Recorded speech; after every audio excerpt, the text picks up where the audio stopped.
Okay guys, so this is lecture 6, finishing your environment.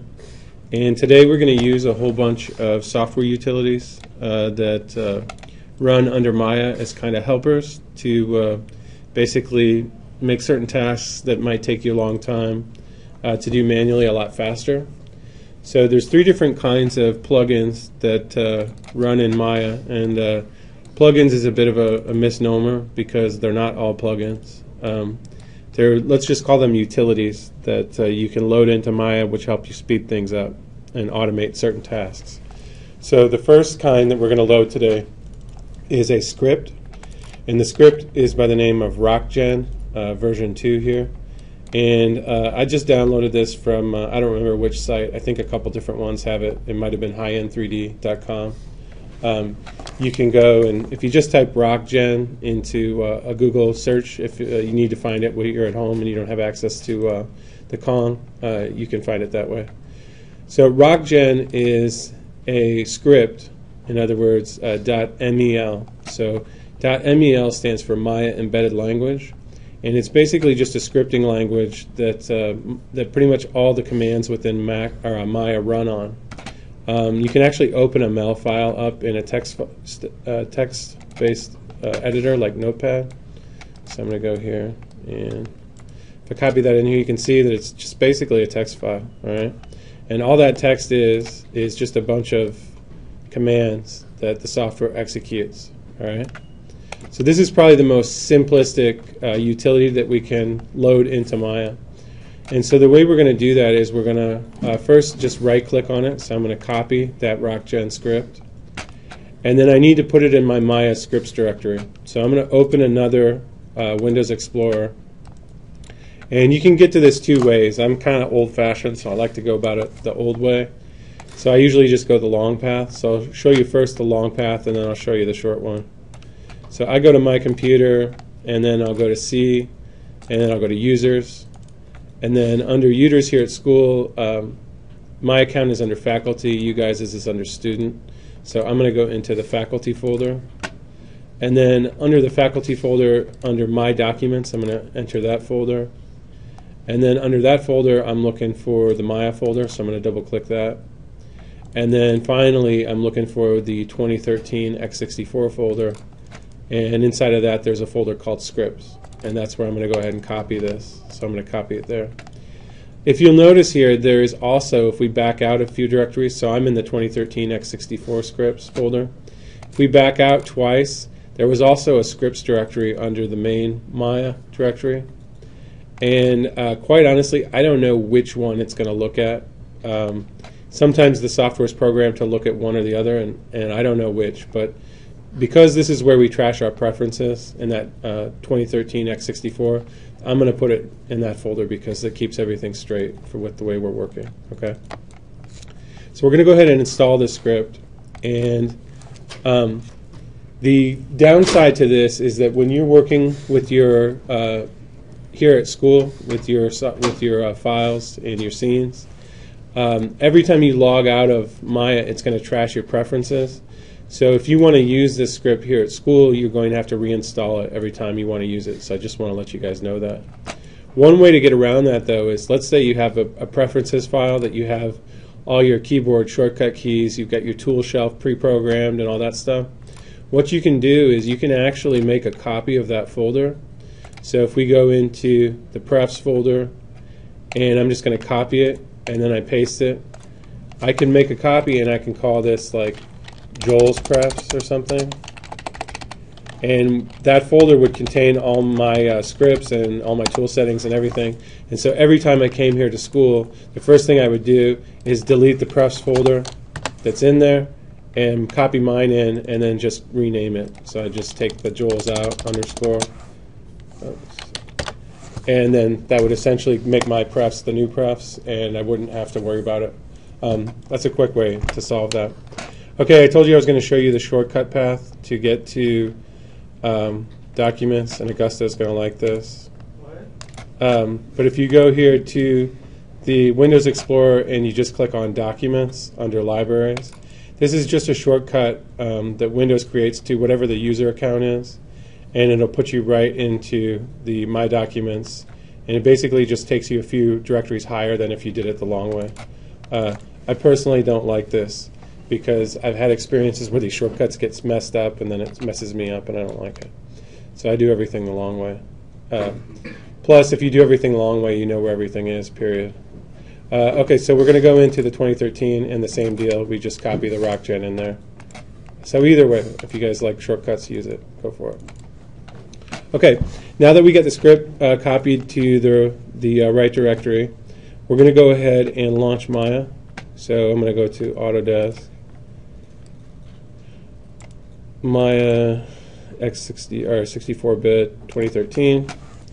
The cool thing about scripts is you don't actually have to close Maya to install a script. You could leave Maya open and just install the script, and it would have no issue. They're kind of like the lightest code that you could install into the software because it doesn't do anything with an executable or a binary file. It's just basically a text file.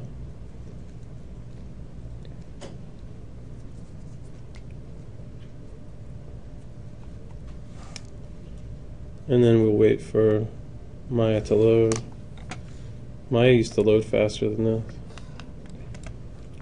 Okay, and now that Maya is loaded,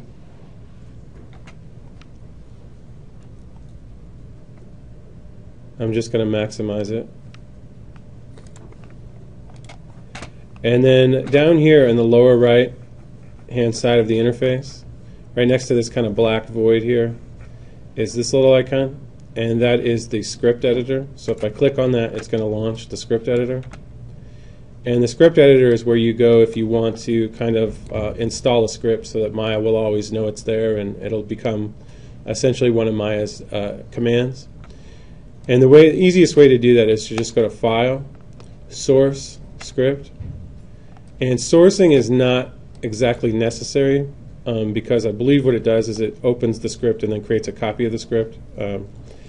And when you go through these script installers, the developers will tell you you don't have to source it. All you have to do is type it in, etc. But through experience, I've learned that if you want it to be installed and run all the time, then you'll source it and you'll just be done with it because Maya will read it in and then it'll save a copy someplace else that it knows where it is and it won't forget it. So I'm just going to go ahead and double click that to source it.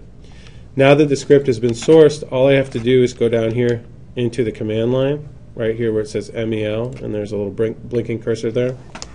And I'm going to type, it is case sensitive, the command is named rock, that's lowercase, so R-O-C-K, and then capital G-E-N.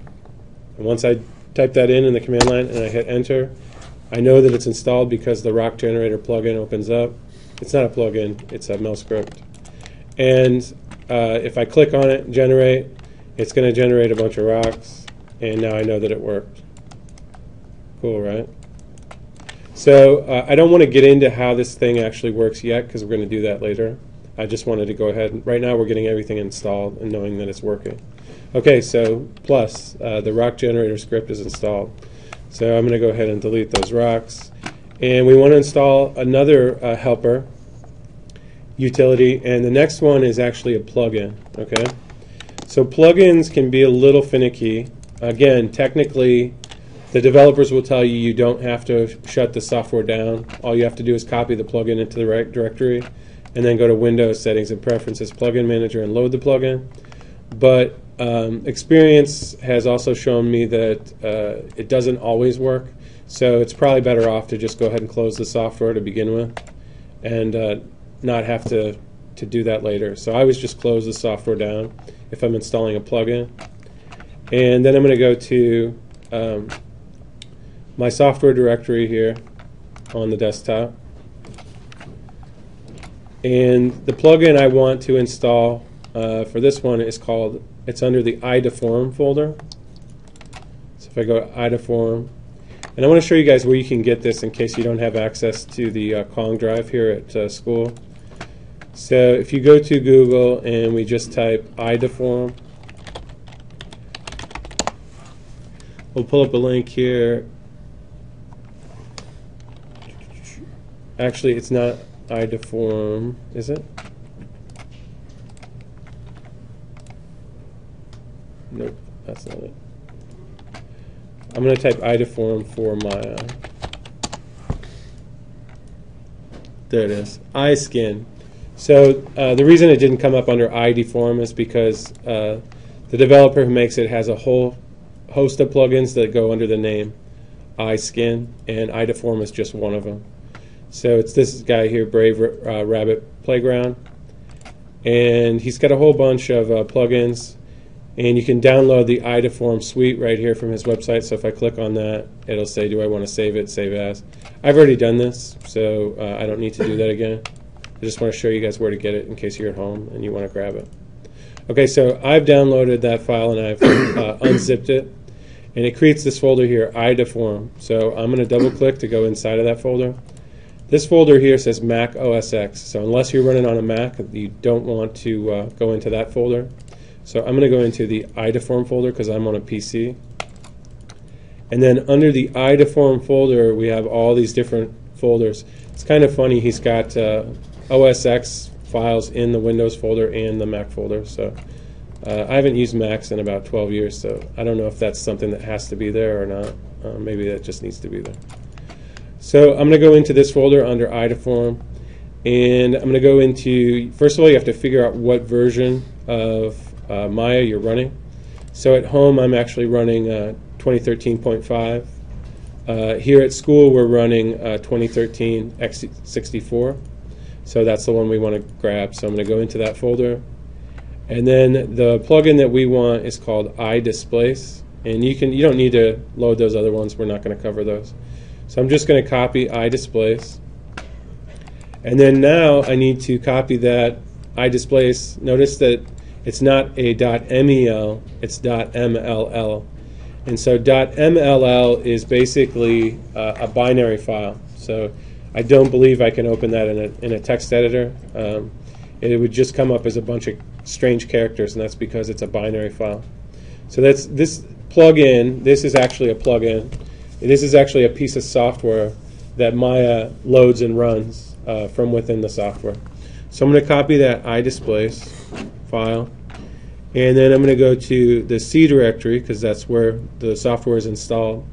So in order to install this one, we have to go to the Programs Install directory, which is under C. Then it's under Program Files. So I'm going to double click to go into Program Files. And then I'm looking for the Autodesk folder, so I'm going to double click that. And then I'm looking for the Maya 2013 folder, so I'm going to double click to go inside of that. And then inside of the Maya 2013 folder, I know that the Maya plugins directory is actually inside of this bin folder. And it can be confusing because I think there's another folder in here. Here's one, QT plugins, and I believe that just stands for QuickTime plugins. So that is not the plugins folder, so do not use that. And then someone in a previous class actually found a different plugins folder, and I don't know where it is, so I was just hoping it wasn't in here. So there isn't one, but don't confuse this one with the plugins. You actually need to go inside of the bin folder, so that's bin. And then inside of that folder, there should be a plugins folder. There it is. Plugins, and then I go inside of there, and notice that these are all called .mll. And so now I know I'm in the right location, and I can just go ahead and copy this guy in there. If you ever can't find a plugins folder for some software, all you have to do is look at the extension name, and then you can just do a search also. So I could go all the way back to the program files, and I could just get into the Autodesk folder and then get into the Maya 2013, and I could do a search up here in Windows Explorer for star.mll. And then what that would do is that would find all those files, and then I would know exactly where the software needed me to put them. So there we go. And then if you ever are lacking the path, you can see here, C, Program Files, Autodesk, Maya 2013, bin, plugins, right? It's just another way to find out where you need to put something if you didn't know. Okay, so we've copied that plugin into that folder. Again, technically you don't have to close the software in order to install a plugin. I just do it out of practice because, well, what happens is you install it and then it won't load or it doesn't show up, and then you have to do that anyway. So I just do it out of habit. All right, so I'm going to maximize Maya. And plugins are a little different. So the last one was a script, and the script we installed through the script editor. This one is a plugin, so this one is in a different location. In order to install a plugin, we have to go to Window, Settings and Preferences, Plugin Manager. So that's Window, Settings and Preferences, Plugin Manager. And when I click that, it's going to launch the Plugin Manager. And then what I have to do, I have to scroll down this menu and find my plugin that I just installed. So I know that that plugin was called Displace. So I just have to look down this list until I find one that is called idisplace.mll. There it is, I see it. And I have to click two boxes if I want to run this thing and keep running it. The first one is load, and what load does is it'll load that plugin once. But if I want that plugin to be loaded the next time I launch Maya, after I close it, I have to click on auto load also. And so that's going to load the plugin and then auto load it every time I open the software. So click on both of those guys, load and auto load, and then we can say close. And then now if we've done everything correctly, which I believe we have, if I go into the animation menu set and I create a polygon primitives, I'm going to do a plane. And then I'm going to give this plane a high number of segments. So I'm going to do like 256 by 256, as if I was going to use this to create a train or something. And then I'm going to select that plane that I just created. If I go to Create Deformers, at the very bottom of the Create Deformers menu list, under the Animation menu set, so Animation, Create Deformers, at the very bottom there's one called iDeform. And then if I click on it, it expands out to iDisplace, and that's the node we're looking for. So I click on iDisplace, and it kind of looks like nothing happens. Nothing happened to my plane. Except for if you look over here in the inputs, so I'm going to undo that. Look over here in the inputs and see what shows up now. I have an iDisplace1 node, so I'm going to undo that. At first I just had a polyplane, and when I go to Create Deformers, iDeform, iDisplace, look what happens. Boom, we get an iDisplace node. So you can click on that in the channel box, and you can edit some of the parameters through that, but in order to really use the iDisplace node, the best way to do that is through the attribute editor rather than the channel box. So I'm going to hit Control-A, and that's going to open up my attribute editor. And under the attribute editor, there it is. There's the node I'm looking for. It's called iDisplace1. So I'm going to click on that. And the reason why iDisplace hasn't really done anything in my scene is because I haven't told it what to do. So right now it's just camped out on top of my plane, and it's waiting for information. So now I'm about to give it some information. What I want to do is I want to distort this surface here based on a gray value input. And the way you do that is right here under the iDisplace attributes under texture. So under texture, we have a familiar link here, which is this little check pattern. And whenever you see one of those, that means that you can input a bitmap or a 2D image in there, and then it's going to drive something. So I'm going to click on that little check pattern there, and that's going to open up my Create Render node. And under the Create Render node, I'm going to use a cloth render node because it's going to be pretty cool. So I'm going to double-click cloth, and once that's done, look what happens. Boom. All of a sudden, my plane is distorted, and it kind of looks like the fibers of, say, a sweater. If you zoomed up on a sweater and you could see the cable knit. Cool thing about this is that now I can edit this displacement map in real time. And I can do that by selecting the texture input that goes to this plane and editing the texture's input properties. All right. So I want to show you a way to do this without having to select the plane every time. So I'm just going to click out here so that the plane is deselected. And then I'm going to go into the window, rendering editors, hypershade. And the hypershade window is basically where all your lights, materials, textures, all that kind of stuff that gives your models texture and lighting camp out. All right, so I'm going to open up the hypershade. And under the hypershade, this thing's kind of daunting, but you guys will get used to it. If you just cut all this, so forget all this stuff over here to the left, and just look to the right. On here there is a folder tab that says Textures, and if I click on that, look what shows up. Cloth 1. That's the cloth node that I just created to drive this displacement. And if I want to edit that displacement without having to select the mesh all the time, what I can do is I can just go into the texture itself and double click it. And at home, I just want to tell you guys, I have 2 monitors at home, and I really recommend you guys doing this. Because what I do is I open the Hypershade and then I just put it off on my left monitor on the side. And it just really makes your life easy. So you don't ever have to go hunting through the software for stuff. It's just kind of like up there, and all you got to do is double click on that cloth node, and then you can edit it. So that's just an aside. So I apologize. I'm going to have to fumble around during lecture here with all these clunky interfaces. So I've just selected that file node through the Hypershade by double clicking on it. And once I've done that, now watch what happens. When I edit the parameters of this cloth texture, I can change the width of the U and V. And this is amazing. It's a real-time displacement map. So it kind of allows you to model in real time and procedurally. And you can check your displacement map without having to do crazy, 5-minute renders just to see what you've done. And you can just play around with this. You can play with the wave, V-wave, and any material or any render node that Maya can create can be used to drive this, as long as you can convert it to grayscale. Some of the color ones actually work too, and you can experiment with that. Some of them work, some of them don't. But if you need to create a shape of something, I encourage you guys to just go ahead and play with the various procedural textures that Maya has available to you, and see what you can come up with. There's a lot of stuff in there, and you can accomplish a lot of different stuff with it. Okay, so that's the iDisplace node.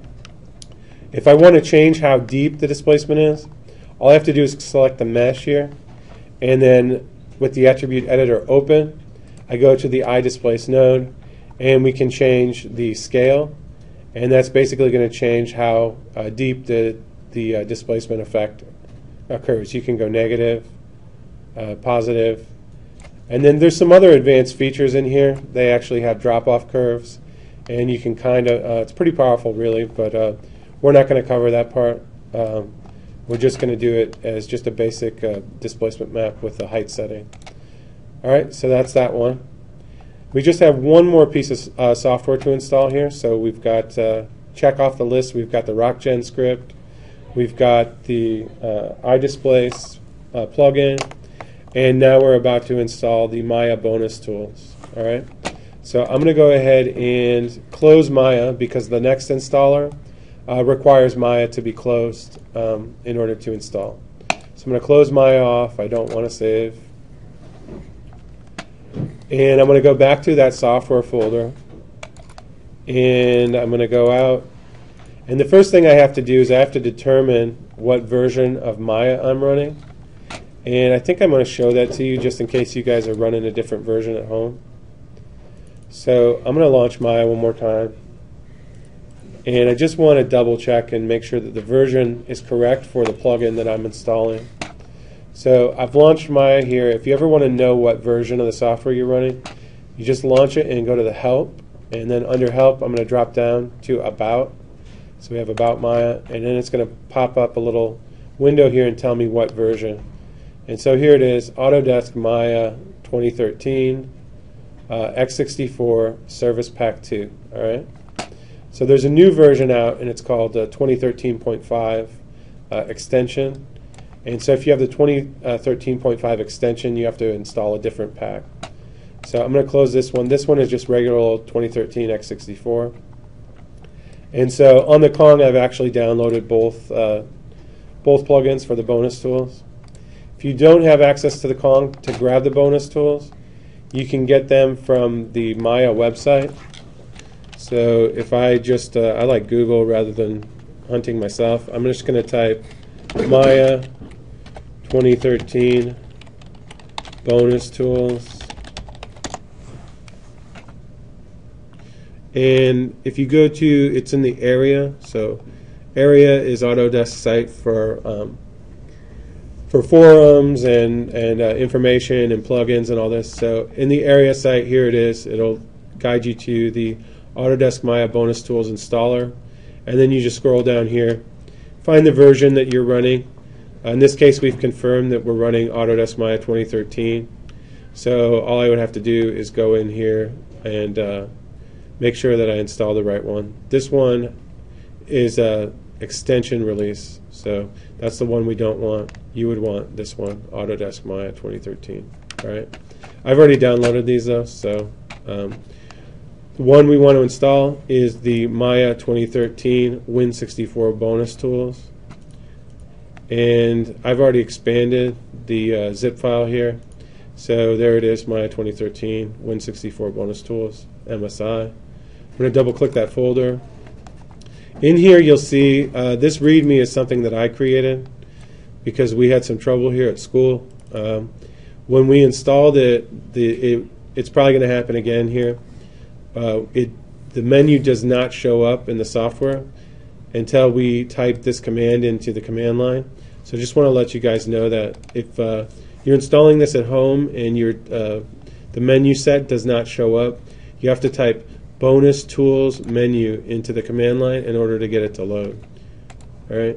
So let's go ahead and double click on this MSI, and the MSI is just an installer. So if we double click that, it's going to say the publisher could not be verified. Fine, run anyway.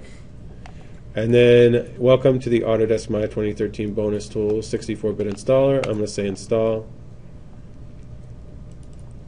And then it says Autodesk installer completed. Click to finish complete installation process. Cool. So I'm done installing it. That's pretty easy. Don't you wish they were all like that? They're not. This one was actually developed by Autodesk, so that's probably why it's so easy with a nice custom installer there. And now, in order to confirm that I have installed it, I'm going to launch Maya again.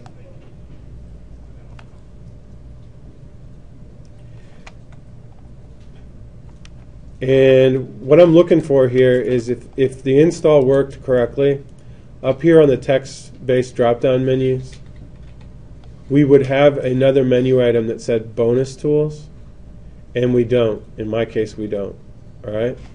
So what I need to do is I'm going to go to that README file that I just showed you guys previously, and I have to type Bonus Tools menu into the command line. So I'm going to type lowercase bonus, capital T O O L S, and then capital M, lowercase E N U for menu, and then I'm going to hit enter. And when I do that, magically, I now have a Bonus Tools menu set available to me, and that's what I was looking for. Okay, so cool. The software is now finally installed. To demonstrate that the tool works that I want to use today, I'm just going to create a plane. So I'm going to create a polygon primitive plane here, and then I'm going to give it some segments. In this case, I'm just going to do like 25 by 25. And then I'm going to create a cone. So polygon primitive, and I'm going to do a cone. And it's very important when you use this tool that whatever you create has to be created at the origin. So I'm going to make sure that I create my cone here at the origin. And then the name of my object that I just created here is called pcone1. So I'm going to highlight that text and I'm going to copy it, that name. And then I'm going to select my plane here, and I want to go to the Bonus Tools. So up here in that software that we just installed, Bonus Tools, and I'm looking for Modify Paint Geometry Tool. So that's Bonus Tools, Modify, Paint Geometry Tool. And when I click that, it's going to open up this little interface here. And it's asking me for an input for geometry. And so I just copied that name for that cone I just made. So I'm going to hit Control V to paste the name in there. And then I'm just going to, just so you guys know, this dialog has a little bit of a glitch where if you don't enter your name, it's going to put a space in front of the name, and it sometimes will also just throw a B in there. So watch that. If you go in and you try to paint your geometry here and it doesn't work, make sure that you see it just did it right there. Put a B in there. And then sometimes it'll put a space in. So now I'm going to go and paint.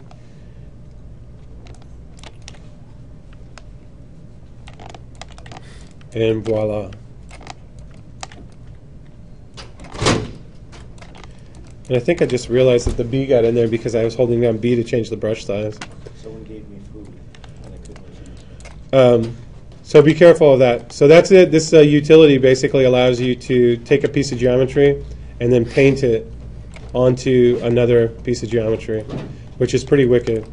I don't want to get into the tool right now because I just wanted to make sure it was installed. And that's it. We've got our utilities installed. The next step is I'm going to show you guys how to use them as they relate to making the creation of your scenes more efficient. So I'm going to go ahead and pause the video and come around and make sure you guys got it all installed. Okay guys, so I want to revisit displacement mapping now that we know a little bit more about Maya.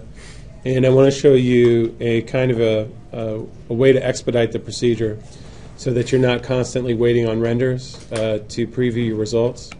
So I'm going to build this little cobblestone road here. This is a displacement map that I did very quickly, and I just want to show you how I did that. All right. So cobblestone sidewalk or brick or anything of that nature. So my process for this is usually if it's a real pattern that I'm trying to make, and I work in visual effects, so often it is, I will always start with a photograph, even if I'm going to hack it and manipulate it ridiculously and eventually end up repainting it by hand, pretty much. It's always just best to go ahead and start with a photograph. So my process is I kind of just get a reference image for what I like. I kind of like this cobblestone. So this one's copyrighted. So I found a smaller version of a similar texture like this. And I just saved the image to my desktop.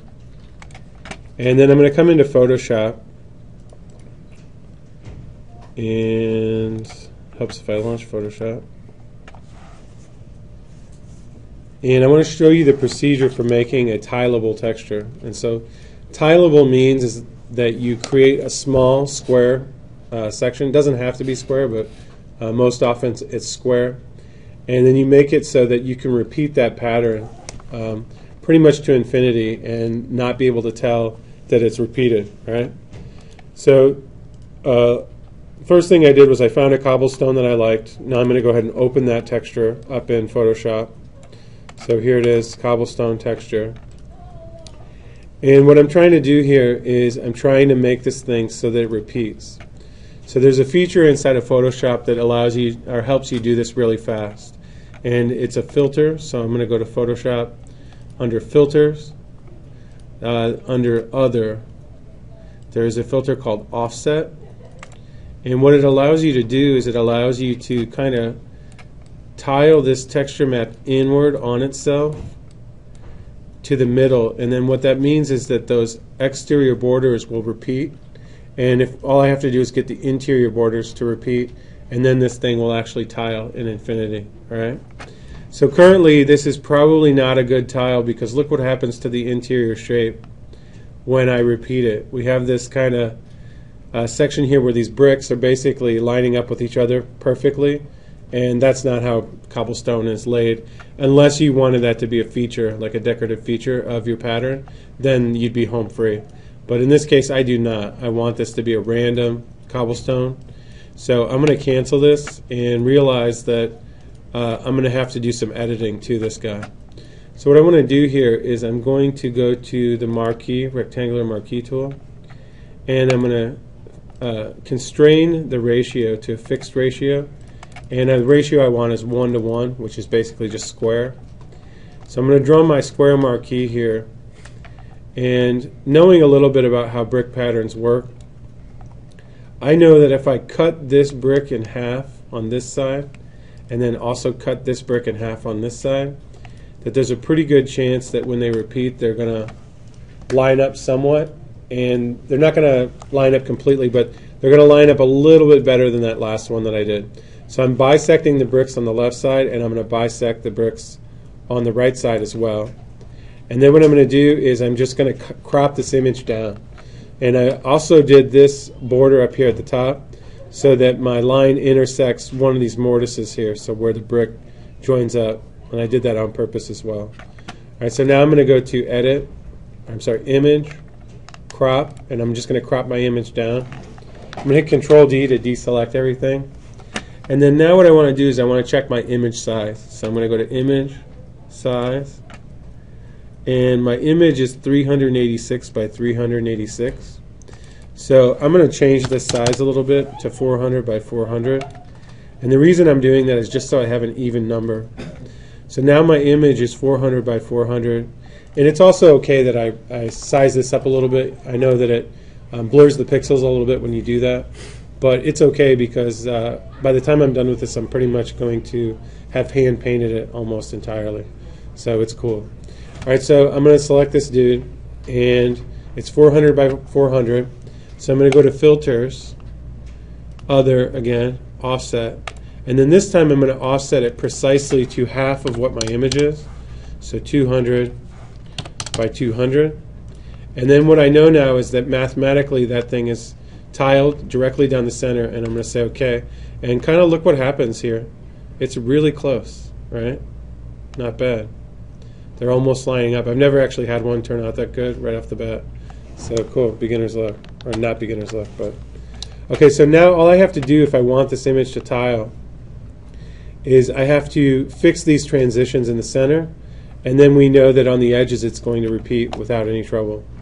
So displacement maps in Maya use grayscale images. So before I put too much work into this, I'm going to just create a copy. I'm going to always make a new layer so that I can always get back to my original here. And I just want to fix some of these transitions. So I'm going to use the clone tool here. And I'm just going to, wherever I have these gaps here for what used to be mortar but is now just kind of like moss, I'm just going to clone that transition in there. And I'm going to clone it here. And the key on this step is that I don't want to spend a lot of time on this. I just want to fix it up a little bit. So I'm painting out these transitions here where I have that harsh line. And then where I need to add the mortar or the gap between the bricks, I'm going to paint that out by cloning a similar pattern on another side here. And so again, I really don't want to spend a lot of time. This one doesn't have one near it, so I'm going to clone from down here and use it. And I'll just paint these in. At this stage in the game, I really don't want to spend a lot of time on this, because what if I spend a lot of work on this and then I get it over into Maya and I don't even like how it looks. So I encourage you guys to work, I call it low to high. So just going to create another gap there, and then maybe fix this transition here. I like to use the opacity at 50% on this guy sometimes. There we go. Okay, and so that's reasonably cleaned up. It's not the best in the world. I don't care, because I want to work fast and I just want to get this thing proofed out. So I'm going to make another copy of that so that I can always get back to it. At this point, I'm going to save my image, and I'm going to call this cobblestone road _01.psd. So whenever I'm making a texture of any kind, I always save a PSD with all my layers in it, and I have an ungodly number of layers where I'm just saving all my work so that if I ever want to get back to a previous state, I can do that. So it's just a really good workflow also in Photoshop. All right, so now I'm to the point here where I actually want to preview this in Maya. So what I'm going to do is I'm going to desaturate it and turn it into basically a displacement map compatible view. And then I'm going to go ahead and hit Control L for levels. And this one's a little bit noisy right now. What I want to do is anywhere where I have these kind of mortar or the mossy areas, I want to make that darker. So the first thing I'm going to do is I'm just going to come in here and I'm going to crunch my black levels down considerably so that I get that a lot more pronounced than it previously was. And then I'm going to say OK. The next thing I'm going to do is I'm going to go into the dodge and burn tools. So I'm going to go over here to dodge and burn. And so you guys probably know from your Photoshop class that dodge will make whatever the pixels are lighter, and burn will make the pixels darker. So I want to use the burn tool. I'm sorry, that's the opposite. No, I was right. I always get those mixed up. All right, so, and what I'm going to do is I'm just going to go in here and these areas here with the mortar, and I'm going to go into shadows. I just want to darken those up, and the reason for that is because I don't want Maya to do anything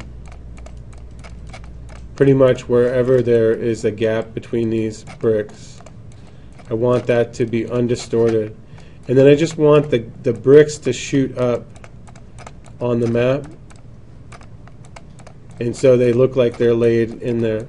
Now I can have some texture in these gaps, like I'm leaving some of these little white pixels in here, because that's just going to give it a little bit of a noisy effect that's going to make it look a little bit more real. But I don't want all this. I don't want all this extra noise, so I'm just going through here and darkening. Again, I'm being very, very dirty right now because I don't want to have too much invested in this right out the door.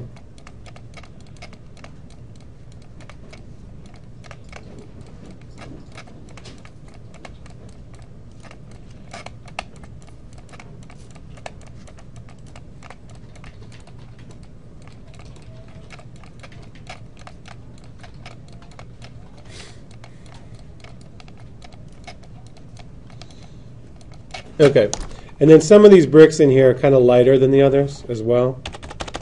And so I'm going to change my brush here to midtones. And I want to burn some of these down too, because white in a displacement map is going to displace the surface. And I don't want, these bricks are just way, way too white, so I'm going to tone those down a little bit.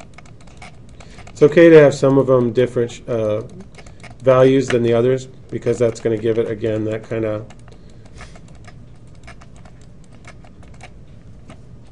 noisy and grainy kind of organic look that would exist on a cobblestone. But I just want to break it down a little bit.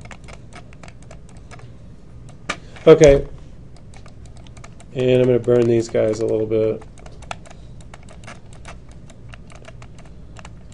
And then what I want to do is I want to make a copy of this, and I'm going to blur it, because what Maya does when you use a displacement map is it looks at each individual pixel value, and it will assign a vertex to that value. So if I have all these different pixels being so different from each other, what's going to happen is I'm going to get a very noisy surface, and it's going to be pretty jarring for the eye to look at.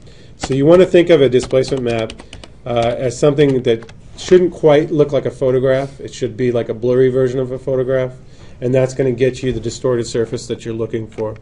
So I'm going to go into filter, and I'm going to blur this guy. I usually just start with a Gaussian blur of like 1 to 3 pixels, something like that, and then I'll keep adding or taking away depending on the effect that I'm getting. So in this case, I kind of like a 2 here, so I'm going to blur all the pixels by 2, and that looks pretty good. And now I'm ready to go ahead and save this. So I'm going to hold down Control and Shift plus S to save a copy.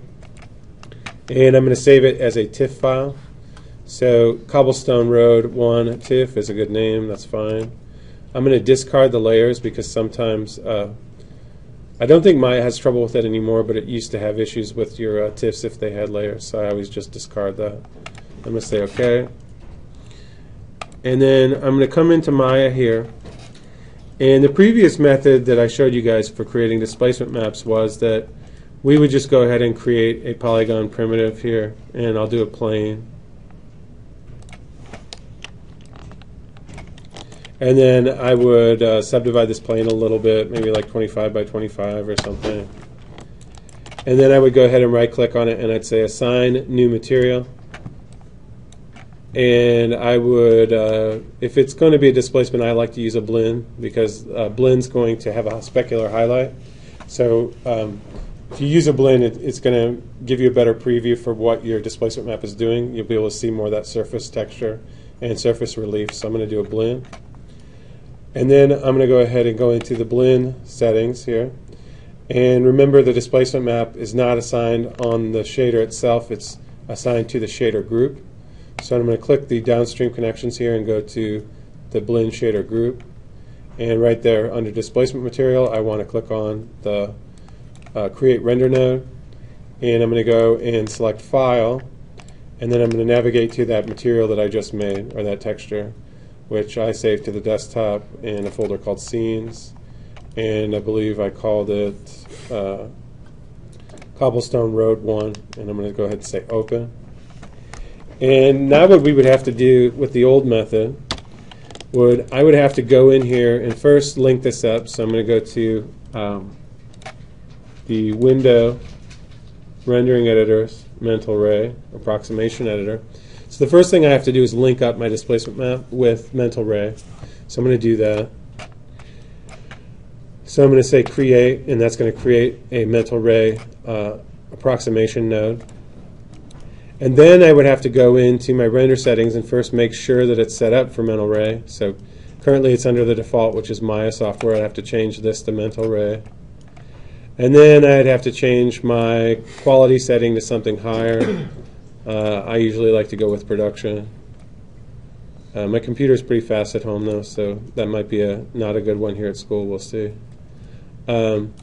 And then I'm going to go to common, and I'm going to change the resolution here from 640 by 480 to 1K square. And then I'm going to render, and probably likely what's going to happen is it's just not going to be that good. And I just spent a whole lot of time to see a preview of something that doesn't look that great. So I want to show you how we can maybe speed this process up a bit.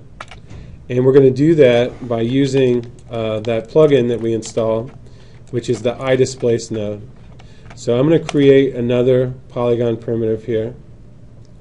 And I'm going to do a plane. This one I'm going to make roughly the same size as the other one. Except for this one, I'm just going to move to the right. So this object here has my displacement material. And this one is going to have an displace node. So what I'm going to do here is I'm going to select this guy, and I'm going to increase the segments here to 256 by 256. And then now I'm going to go to the animation menu set. So animation menu set. And under the animation menu set, I'm going to do create deformers, deform, displace. I'm going to launch that guy, and remember, nothing happens because I have to hook up a texture map to it so that it can drive it. And the way I can do that is by hitting Control-A for Open Attribute Editor, or you can just click this little button right here. That'll toggle between the channel box and the Attribute Editor. And then once you're in the Attribute Editor, you want to select displace 1, that's the displacement node. And then under here, Texture, I'm going to link to another file texture, and this time I'm just going to create a new file node, but I'm going to link to that exact same texture map that the other one is reading. And so that is my Cobblestone Road 01.tiff. And check that out. Immediately I have a preview of what that displacement map is doing without having to hit render, without having to do the approximation editor, without having to do all this extra stuff. And so part of the defeating process of doing a displacement map is all that waiting and all that button pushing before you can even get a result. So what I'm doing here with the displace node is I'm taking all that wait time out of it, and we basically are just going to get a quick preview of my image immediately. So now that I have a quick preview, what's wrong with it, right? Well, I can see a lot wrong with it. It's too noisy. And I have these spikes here on the edges and corners and stuff. And those spikes are being caused because my white values in my image are too high. So I have a few ways I can deal with that. And the first one I'm going to use is the fire hose method. So I'm going to go back to Photoshop, and I'm going to go ahead and select this image, and I'm going to go to Image Adjustments, Brightness, and Contrast, And I'm just going to dial the contrast down, -50, and then I'm going to do it again. Adjustments, brightness and contrast, down again. And what I'm doing is by doing that is I'm changing the difference between the white values and the dark values so that they're not very far apart. And what that's going to do, just by dialing that down twice and saving a copy, is it's going to keep my displacement map from distorting my object so much. So it's going to give me relief, but it's not going to be so intense. So I'm going to save over that file. I'm going to say OK. And then the beauty of this method is that now I go back into Maya. If I want to see my preview, all I have to do is select the object, click on under the eye displace here, click on the texture path. It's going to take me to my file, and then I'm going to say reload, and boom, it reloads. Now, one of the downsides to updating your texture map this way, by selecting it and going through the eye displace node, is that the object's still selected, and so we can still see the wireframe on top of the object. So I want to show you another method that's a lot cleaner for previewing your displacement map, and that is you can go into the window, rendering editors, hypershade, and you open up the hypershade, and remember I showed you guys that you could get access to your materials and textures in the hypershade without having to go through the interface. So there we go, I want to pull that back. And then I'm going to go to textures, and file 2 is the texture that I just created. So all I have to do to get access to the file 2 texture now, without selecting my object, is double click on it, and now I can reload that texture node without having to select the object, so I can actually see what I was doing beforehand. So this thing's getting a lot closer to what I want just by dialing the contrast down a couple times. And I still have some artifacts here and a little bit of undesirable effect. And so what I'm going to do is I'm going to go back into Photoshop. I'm going to go back into the burn tool. And I'm going to change my brush size here a little bit. And I want to burn some of these other corners. So what I don't want is I don't want that brick to stand up around the edge. That looks very unrealistic. And so I'm burning all the edges down on all of my bricks, so that I don't mind if they arc towards the center. I just don't want them to arc at the edges. So I'm going to paint those down. Now you may be asking yourself, if you're familiar with programs like XNormal and Crazy Bump, why, Joel, why would you do this by hand and not do this in Crazy Bump or XNormal? And the answer is because if I do it here in Photoshop, I kind of have absolute control over what's happening. And those programs, although they create kind of decent displacement maps right out the door, or normal maps, what they do lack is control. And so what happens is I always end up in this exact same place, painting the map later anyway. And so the way I see it is, why not just start here in the first place, and then I can have absolute control over what's happening, and I can bypass that middleman all the way altogether. Plus, maybe you don't have access to that software. Maybe the company you're working at is cheap and they don't want to buy it. We prefer Photoshop. Yeah, what if you prefer Photoshop? So I always get people, lighting me up on YouTube about why did you do it this way? And the true answer is because it's all about methods and procedures, and this procedure is going to work for some things and it's going to not work for others. And so it's also part of the 5 principles of animation, which is, one of them is know your tool, and I consider this as know your tool. So displacement mapping is not a modeling methodology. So I've also heard a displacement map modeler, and I don't believe there's such a thing as a displacement map modeler. I believe that displacement maps are just another technique in a modeler's tool chest that they're going to use in order to get the desired effect and get the job done, right? So this is going to be good for some things, but it's not going to be good for other things. And the key to being a a high-powered artist is that you need to know what a displacement map is good for and how to use it, and what it's not good for and when not to use it. Okay? So there, I just stamped down all of those edges. And so what should happen is my bricks should be taller in the middle than they are on the sides now. And then I also want to, I'll do one more pass here where I'm going to stamp down the interior section, so where the bricks are joined together. So I'm going to go in here and I want to burn those out again. And this time I'll do shadows one more time.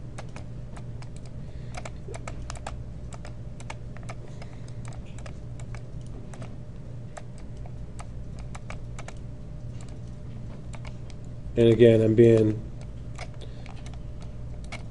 way dirty on this. Probably more dirty than I should be, but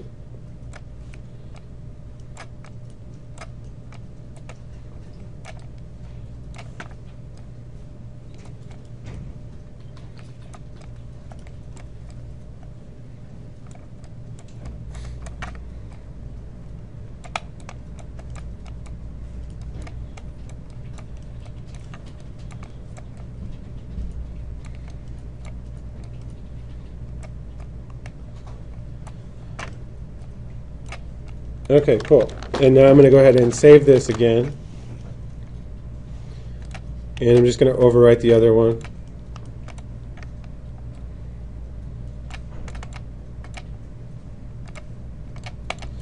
And then now, by just having the material selected, so again, I'll show you. I go into Window, Rendering Editors, Hypershade. I'm going to double click the File to node, and then I'm going to click Reload, and look what happens. Reloads it in. And now we're getting something that's a little bit more reasonable. Maybe we don't want that much relief, that's okay. But it's starting to look a little bit better. And then now, what if we want some more of that subtle effect, or we don't want that to be so tall? Well, that's really just a matter of selecting the object here, and then going into the eye displace, then the scale factor, and doing something smaller like a 0.5. And there we've got a much subtler brick material. And if we wanted to expose this and make these all taller, all I would have to do is go into Photoshop. And if I go into Photoshop, I'm going to create a copy here. And then I'm going to go to Select, Color Range. And I'm going to select the black pixels. And what I'm trying to do here is I want to create like a quick mask. And I'm just going to go ahead and cut it. So Control X. And what this is going to allow me to do now is I'm going to hit Control L. And I'm going to be able to change the lightness and the darkness of my bricks on just the bricks and not the mortar, all right? And so I can do that here through the levels, or I can also go in here again to the adjustments in the brightness and contrast, and I'm going to rip the contrast down again. So I'm going to say Image, Adjustments, Brightness and Contrast, and I'm going to decrease it further again. I want less of an adjustment to the tops of the bricks, and so I'm going to Control Save one more time.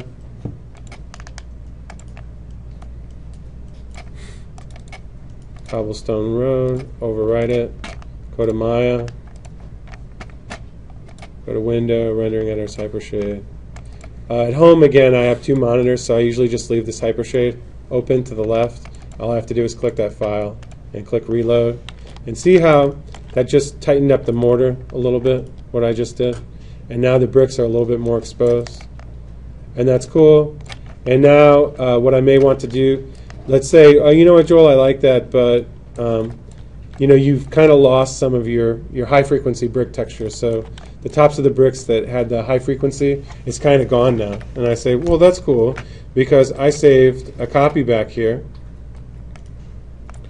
And I can bring that to the foreground at any point, and just through my opacity, I can slide that in and get that effect back. So I'm going to do an opacity of, say, 20. And I'm going to hit Control Shift S for save a copy.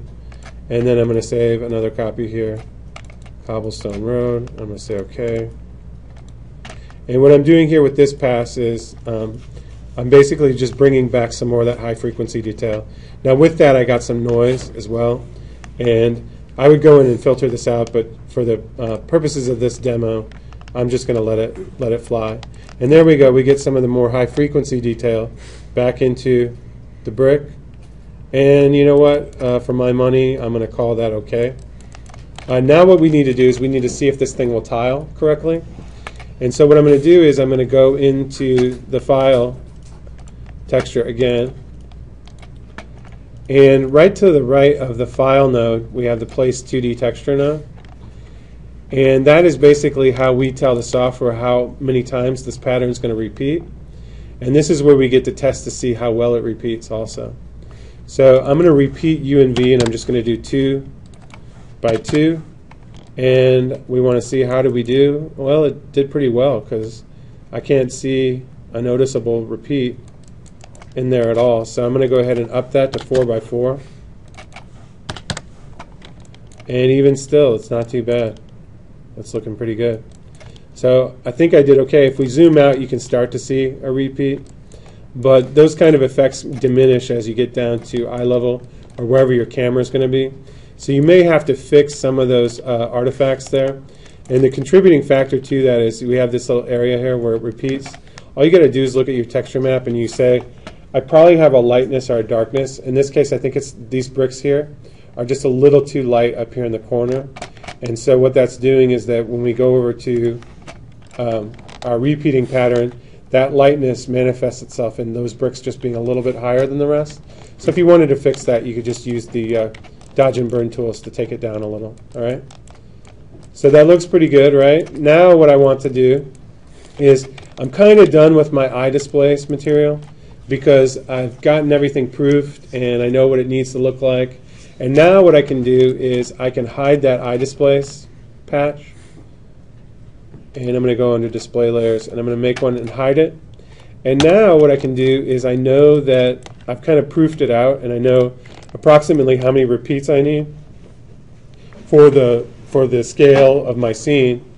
And so what I'm going to do is I'm going to go into the material attributes for the displacement map that I created.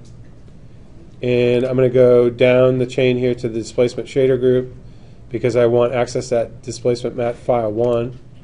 And because I use the identical source image, I know it's going to look pretty much like the one I piped in to the eye displace node.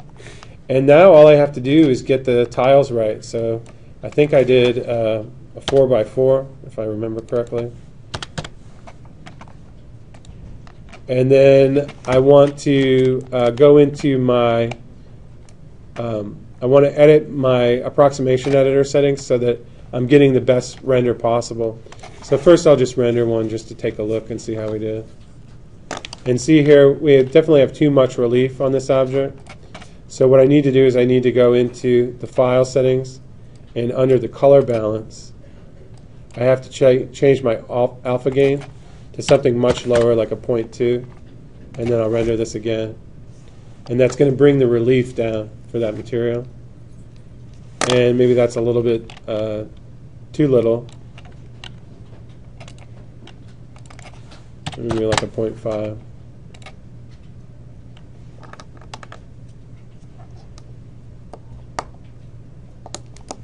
And then this thing's kind of being rendered poorly, and the reason for that is because I haven't told it under the approximation editor to use the fine view high quality. So I'm going to go to Windows, Rendering Editors, Mental Ray Approximation Editor. And again, I usually leave this up on the side. I've got 2 monitors. I leave this up on the side monitor. And if I ever want to edit that approximation editor for that object, the approximation node, I just keep it selected and I say edit, and then it just opens up here. Now under presets, I want to use fine view low quality. And what that's going to do is it's going to use kind of the higher quality render setting for the displacement of that model. And hopefully, when I hit render, it's going to look a whole lot better.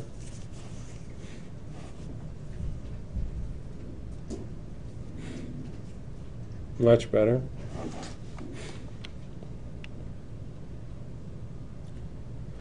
A little too high. So you can notice here there's a vast difference between the find view settings and the default. So if I take this back to whatever it was the default setting, look at the difference. So you want to be aware of that. If you do a displacement map and it doesn't look right, it's usually because you need to set that setting under the approximation editor. Well, now I think it kept my old setting. So I'll cancel that. If I do another setting here, I think they have, I'm going to try to find one that's kind of crappy. A regular grid, low quality, and let's see what that does.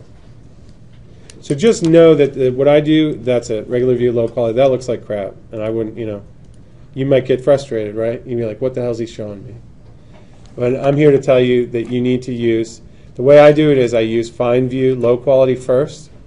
And that renders pretty fast. And then once I get it dialed in with that, then I'll change it to find view, high quality. And then that's when you get the whole 100% effect of your displacement map. Okay, so find view, low quality renders. We already know that that looks pretty good.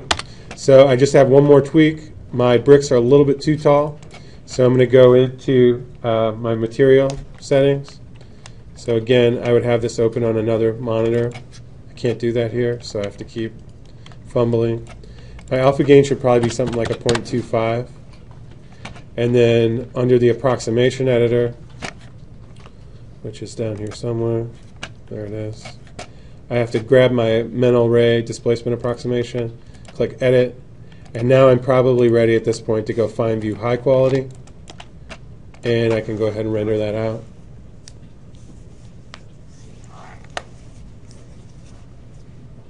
This one takes a little bit longer, but it also looks the best.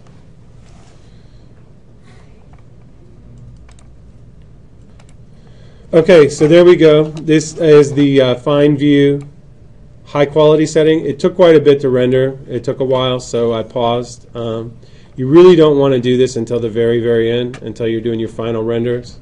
So when you're doing your preview renders, it's really sufficient for you to stay here, find view low quality, and that'll give you an idea. And then you go to find view high quality at the very end. All right. So there's our road texture, and I'm going to call that fine because I don't have time to tweak it to infinity the way I would if I was doing this for real. The next thing I want to do is, if you were building this for real, the one thing you should be considering is that a road would not be a flat plane like this, right? So what I would do is, one last thing is, I'd come in here to vertex mode. And actually, no, I don't want to do it that way. I would come in here and go to paint, sculpt, and I remember in the old section of downtown where I grew up, the brick roads like this had been worn down from years of cars driving on them. And so what happened was, it was usually like a one-lane road, and in the middle there was a kind of an up indentation, and then to the sides it would actually go down. So I'm going to do a push and a pull here, and then we'd basically have indentations from where the tires had run over the road over time, as well as the bricks would kind of slide from side to side over time. So with all the rain and the settling of the earth, I'm going to hit the B key for scale. What would happen is the bricks would kind of swim a little bit, and so I'm going to kind of add that swimming effect into my geometry. And then now finally, if I re-render this, I don't want to do this with find view high quality though, so I'm going to turn that off.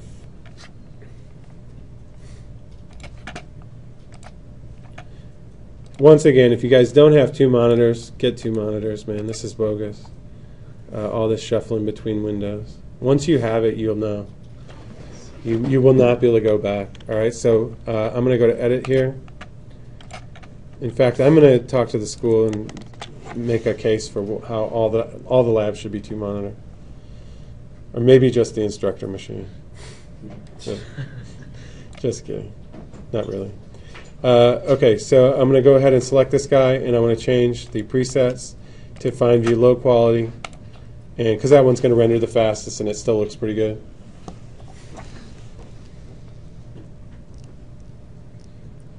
And there's our road with all our tweaks added, so with the road being distorted. And I kind of overdid it, but that's okay. I wanted to get it across the point to you guys that it's a combination of modeling and the displacement texture that creates the effect.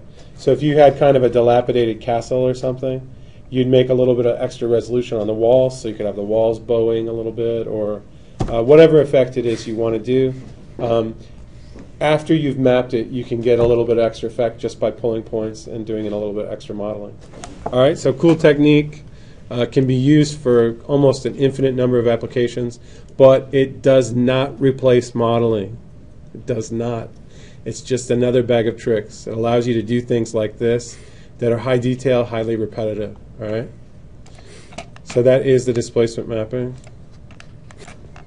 Okay, so in that case, we use the iDisplace tool. It's basically just a utility to speed up the process of displacement mapping, to get a much quicker preview, and kind of, I think it honestly cuts the amount of time to create a displacement map in about half at least, to maybe even as much as a tenth, because it's just really fast to be able to see it that quick and not have to render.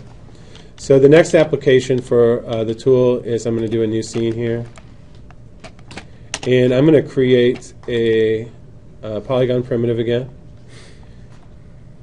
And I'll do a plane. And this one is for you guys who have water in your scene, like a lake or an ocean or something. And so I'm going to select my plane here, and I'm going to create 256 by 256 sides. And then what I'm going to do here is I'm going to go ahead and put an iDisplace node on here. So I'm going to go to Animation Menu Set, Create Deformers, and I'm looking for the iDeform, iDisplace. And then this time, again, I'm going to go to the Attribute Editor, because that's where you edit the iDisplace node. I'm going to select the iDisplace node. And this time, for the texture, instead of a cloth texture, I'm actually going to just go down the list here. And you can see here, you can use your imagination. There's a lot of different stuff. There's mountain, noise, ocean. Ooh, that sounds like water. So you'll notice there's two. There's a water and an ocean.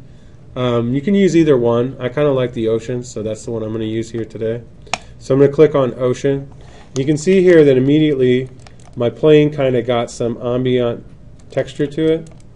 And if this was a lake or something that was kind of quiet, this might be sufficient, but you can edit this more. If you do have an ocean, I'm going to click on this guy. Again, we want to edit this material without selecting the plane. So I'm going to do that by going into, I'm going to close the approximation editor because I don't need it anymore. And I'm going to go into the hypershade. So again, to launch the hypershade, it's Window, Rendering Editors, Hypershade. And I'm going to go into the hypershade, and I want to go into the textures because I want to double click that ocean, and I want to edit those ocean parameters without having to select my plane. So now that the ocean is loaded up, we have a few settings here. We have scale, and scale is just going to increase the number of waves that appear on your ocean. You can see here after a while, the more scale I added, it didn't do much, and that's because the resolution of my plane wasn't sufficient to capture all the detail that it was adding.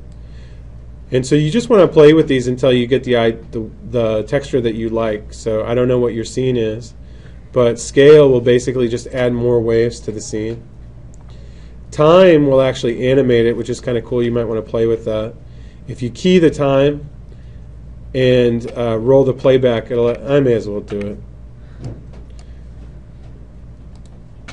So if I key the time at 0, set key, and then I go to 24, and I move it, and I set another key, what happens is we actually have the simulation of the ocean flowing through the plane. So that's kind of cool. But less useful for modeling, though, unless you just want to move the waves a little bit to get a little bit different look. So I'm going to undo out of that. Then we have the wind UV, and that's just going to change the wind direction, which is what was kind of moving the waves through when I did the time. And we have observer speed. That again has to do with animation. And then we have number of frequencies, and what that's going to do is that's going to kind of make the water a little bit more turbulent. And then we have the wave direction spread. And I think that's just how far the waves are spread apart. It didn't really do much from this vantage point, so I'm going to go ahead and leave that one alone. And then we have the wavelength min and max. And so by increasing those values, what we can do is we can make the depth between the peaks and the troughs much higher. And so you can just play with that to kind of get a look that you like. So there, that's like maybe a slightly calmer ocean type of a look. And then finally we have the wave height down here. And the wave height is just a slider that you can drag up so you can make the waves taller. So there we've got kind of a raging ocean. Or we can make them much less. And so it's really going to be just about you kind of tweaking these parameters until you get a water that you are satisfied with. And then we have wave turbulence. And then same thing. This is just going to make the sea more turbulent. If I take it down, see how it gets kind of calm. So those waves are almost like directional breakers coming into the shore on a quiet day. If we want to take it back, turbulence is going to bounce all the waves around in every direction. And by taking the turbulence down, it's going to make them all directional in one direction. So this would be useful if you were doing like a shoreline, or if you were doing a river also and you wanted to just have the current kind of flowing downstream, you could use it in that way. And then we have wave peaking. And peaking is just going to basically exacerbate the peaks of the waves themselves. And in order to see that, I have to turn the turbulence back up. And there you can see that it's going to make them peak more. You can see this kind of pattern there. All right, so for you guys, though, it's just a matter of finding a look that you like. And then once you like it, you're essentially just going to bake it. And by baking it, I mean you're going to remove the history from the object. And the easiest way to do that is to just duplicate it. So I'm going to Control D. And there I did it. I just baked that shape into the mesh. And now it's no longer editable. And that's my shape. All right. I'm not going to do it in this video, but I also encourage you guys to use the iDisplace to bake an ambient shape into your mesh and then throw another material on, another ocean, as a displacement shader. And what that's going to allow you to do is you kind of can layer effects. So you can have one effect that's baked into the mesh, and then you can have another effect that's going to get all that high frequency detail into the water, like I showed you with the brick road, the cobblestone road. Pretty much the same process. So I would just select this, assign a new material, do a displacement map, and then assign another ocean shader as a displacement map, and then tweak the settings and probably get a much richer, much denser look out of that. But we need to move on because we got more stuff to cover. So that's it. That's water. Pretty cool. The other thing after you bake it is that you can also go back in and always sculpt it. So if I wanted to sculpt this guy after I created my water, I'm just going to make a smaller brush here. And that's a little too deep.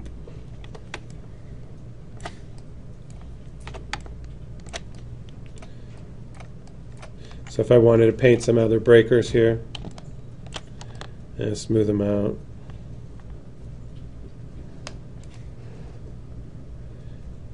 You can see how the possibilities are kind of limitless. So, and then again, if I mess this up and smooth it too much, all I'd have to do is add another ocean shader to it, and I could get the subtle waves back in there. All right, so it's just kind of a process. You can kind of create anything you want, any sort of water effect you want, using the sculpt. Between the sculpt and that shader and the iDisplace, I think you can pretty much do whatever you want. Use your imagination. All right, the last thing that I want to show you guys for for this class is the paint geometry tool. So let's go ahead and reset our scenes here. This guy is a massive time saver. So I'm going to create a poly primitive. I'll do a plane. And I'm going to subdivide it a little bit because I'm just going to give it a little bit of topology, a little bit of terrain. I'm going to right click on it and say paint, sculpt. And then I think on my desktop I have a brush that I made for someone else. So it's a little bit of a rock brush. And then I'm going to just make this kind of big. And I think I've had this happen a couple times. So I'm selecting the mesh. I want to sculpt it, but nothing's happening. Strange, and then it paints all new.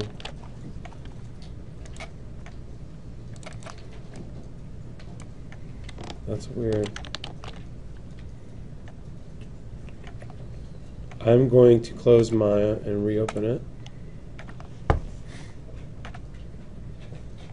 And close Photoshop also.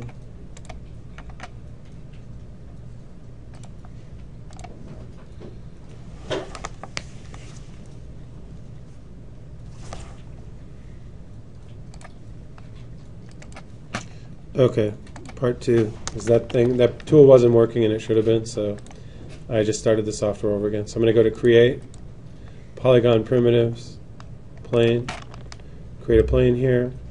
I'm going to segment it by 256 by 256.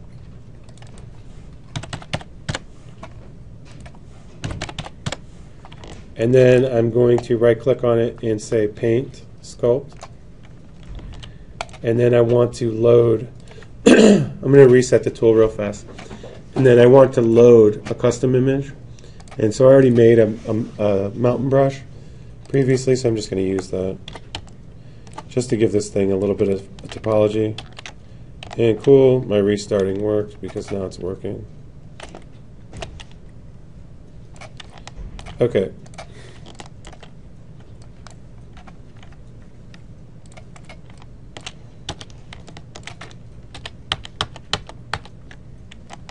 And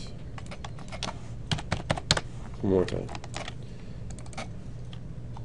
I'm going to go Y up only.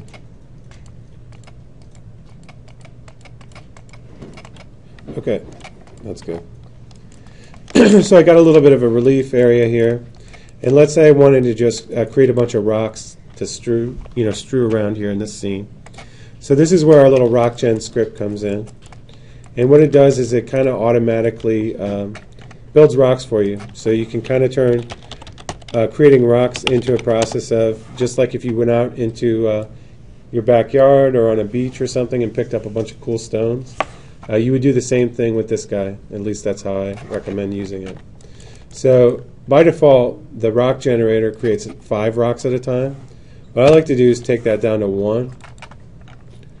And then we have the distribution radius, and I believe that's just the size of the rock. So I'm going to say generate. And I'm going to hide that little topology that I made there. So it's going to make 1 rock.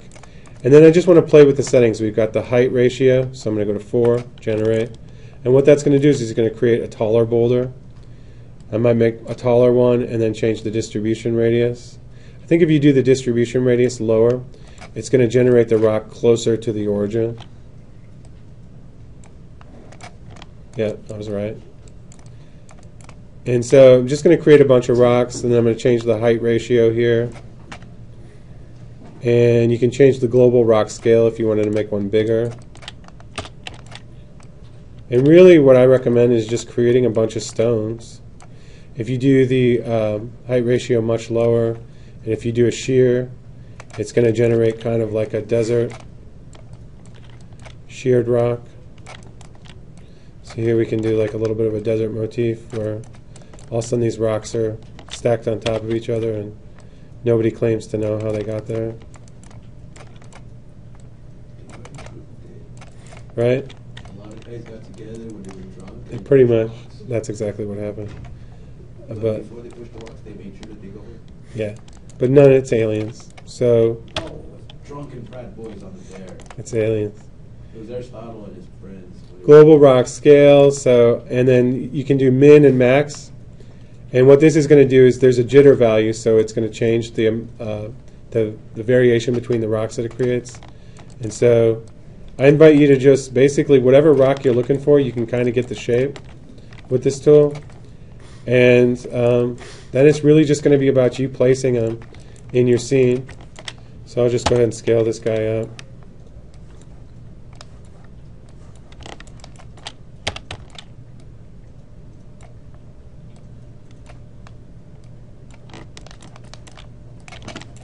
And I want to point something out here people have asked me, like, Joel, why do my rocks look so weird? And then they'll show me, and they'll have a rock and it'll be like this, floating like 15 or 20 feet off the ground. And I'll say, well, your rock's supposed to be on the ground. And then they'll go, oh, and then they're like, well, how do I put it on the ground? And I say, you can make it intersect the ground. Like, rocks are buried sometimes half in and half out of the earth. So again, if I want to make this look more realistic, look what I can do. I can just place these guys. So if you don't like the way the stone looks above ground, you can recess it a little bit.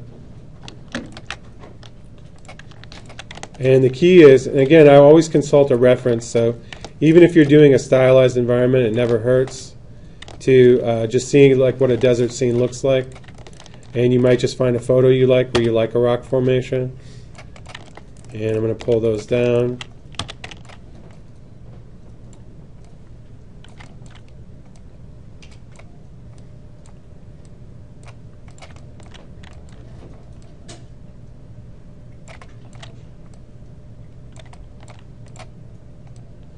And so you get the idea, right? At least I hope you do. And again, I would consult reference, or I would even draw a picture for what it is I wanted it to look like before I do it. I'm not great about being able to make stuff up off the top of my head. I will usually always jot it down on a napkin or get some sort of reference going before I do it. But that's basically how you would do a rock formation. So another way that you can place rocks, though, now that we have created them, is I'm going to go ahead and take one of these guys, and I'm going to first center the pivot on it. So I'm going to say center pivot, and I'm going to move the rock to the origin. So the origin is just the 0, 0. That's where the reference planes intersect.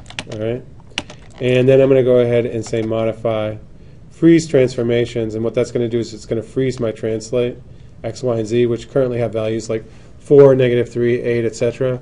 If I go to modify freeze transformations, it'll zero those out so that that object has not been moved. It basically exists there at the origin. And that's because I'm about to use the paint geometry tool. So this boulder is already called boulder 1, so I'm just going to use its name. So I'm going to highlight it and hit Control-C to copy the name.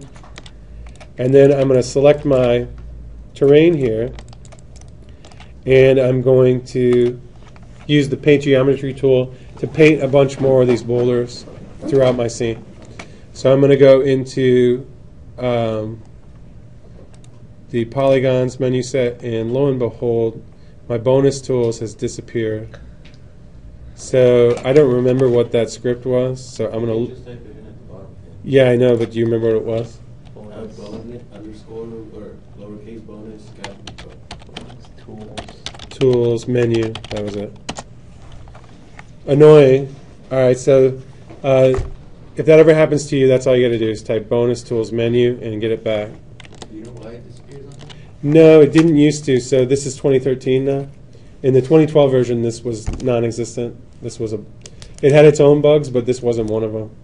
And so what I'm doing here today is I'm learning with you what the new bugs are, because I just installed this last night. It does it every time it's starting a scene. And maybe that might be the way it's going. So anyhow, that's how we got it back. I'll come up with a solution for getting that back all the time. But so I want to select the terrain here, and I'm going to say bonus tools, modify paint geometry tool, and then I'm just going to hit Control-V to paste that boulder 1 name right in there, so I don't have to do any thinking.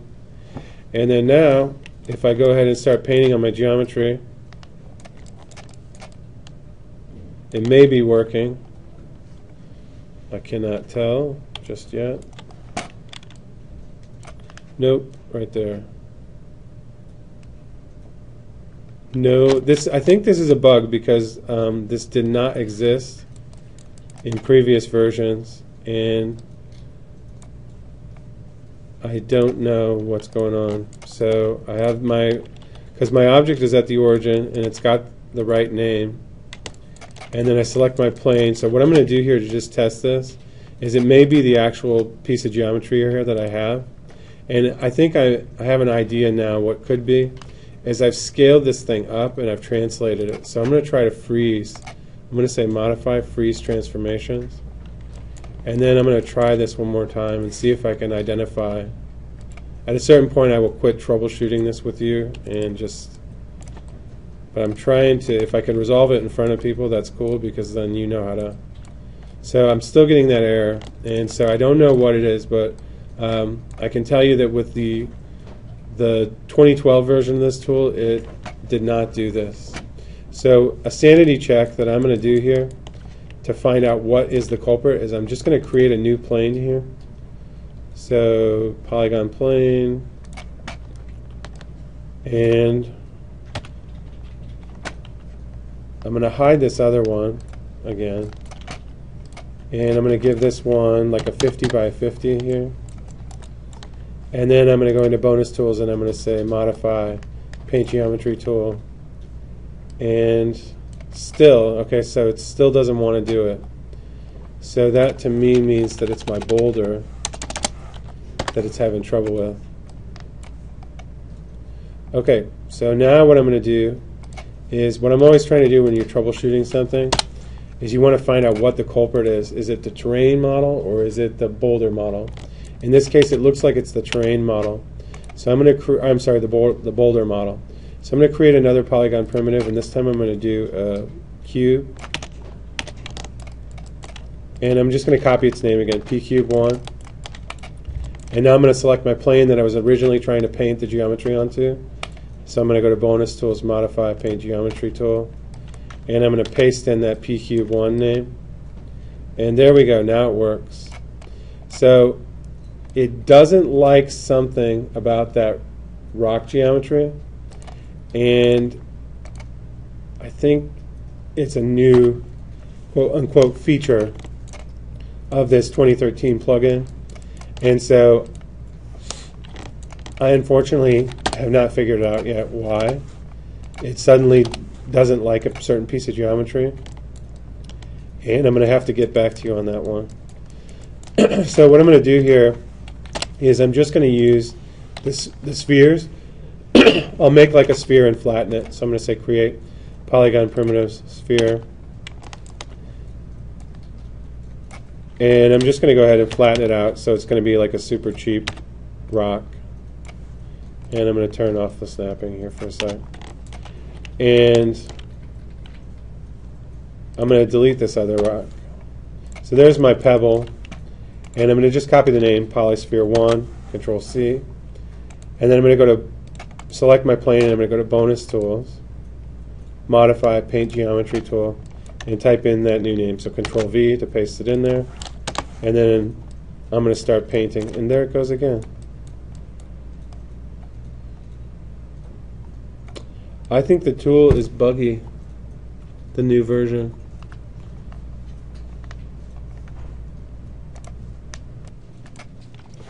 Okay, so with the bonus tools, paint geometry tool, we're experiencing some bugs that I did not experience in the previous version for 2012. And so I don't have time to troubleshoot these for you just yet. So what I'm going to do is I'm just going to simplify the lesson so you can understand how the tool works. And hopefully by the next time we meet, I'll have an answer for you as to why that we get that error where it won't let you paint the geometry. So what I'm going to do here is I'm going to create I just created a plane, and I'm going to create a poly cube. And I want to make sure that I create my cube at the origin, because it's very important to this tool that whatever you're duplicating be created at the 0, 0 origin. And I'm going to just select that name, so polycube1, Control C, and then I'm going to select my plane, and I'm going to say bonus tools, modify paint geometry tool. And I'm going to paste in Control V, the pcube1. And then I'm just going to go ahead and start painting. And another annoying thing about this tool is that you have to make one brush stroke before you can actually start changing the brush size. And there we go again, we're getting that same error.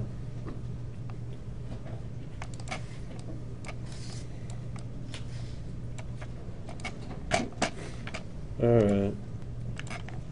Okay, so I swear this is a very useful tool.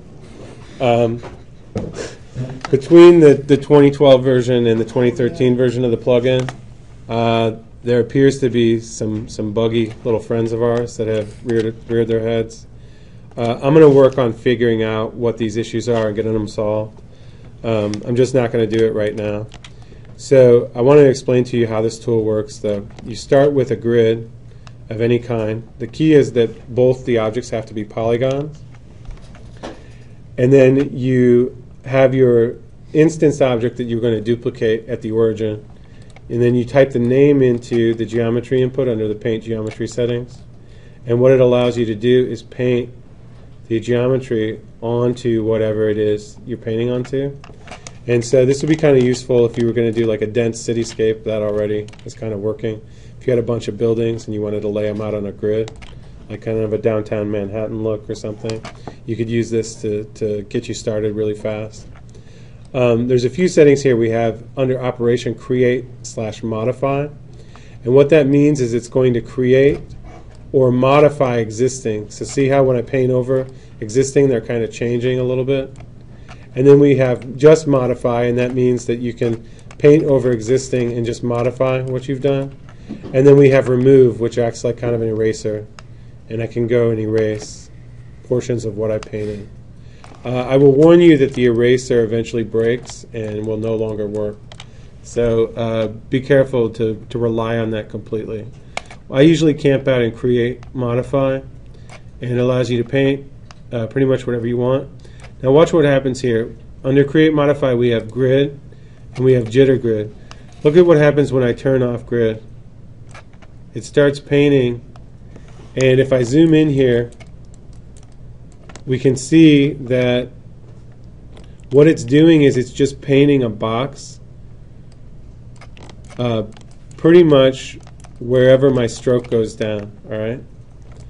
And if I do, it's hard to say, but it's painting a box wherever there's a vertex. Can you see that?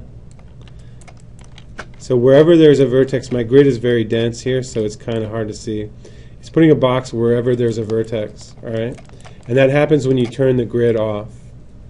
So if you want things to be kind of spaced out based on the grid, you're going to turn that off, and then you're going to also turn on jitter grid, which is going to jitter the effects of the grid over time.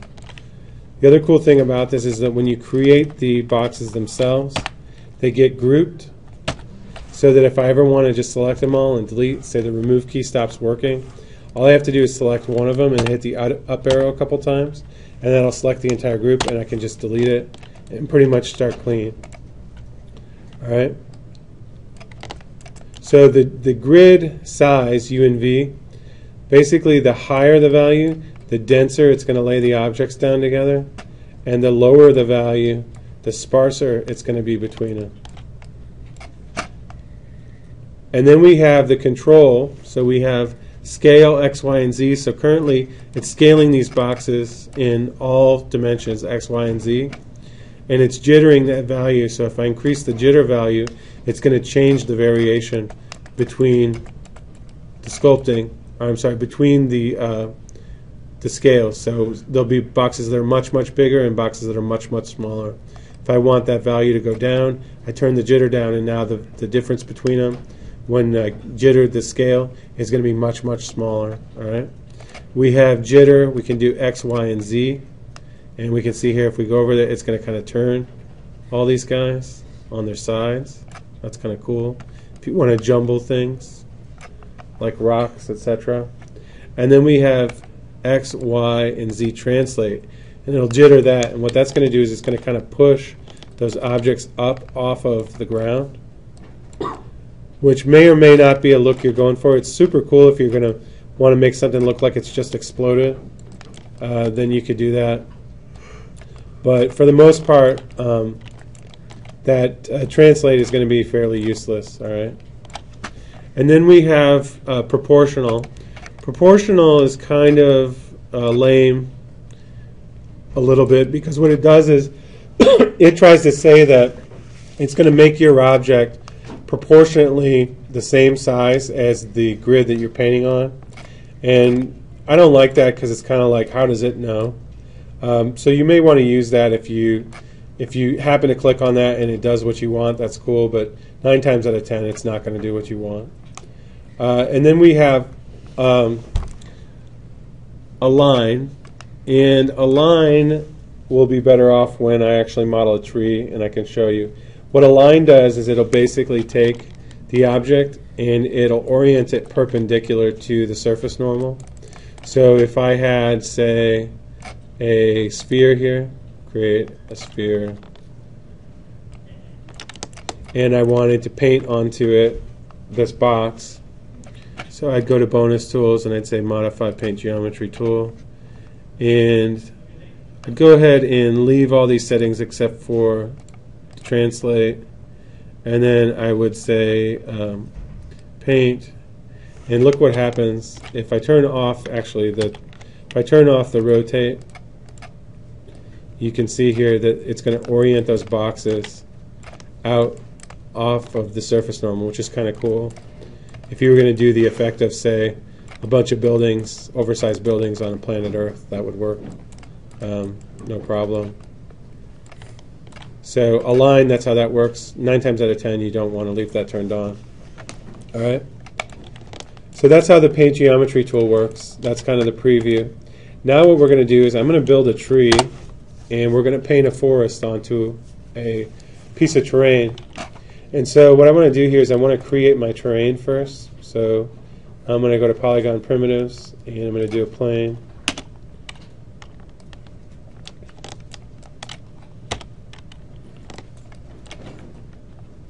And then I'm going to go ahead and subdivide it. So I'll just do like a 50 by 50 here. And I'm going to go into the Paint Geometry tool.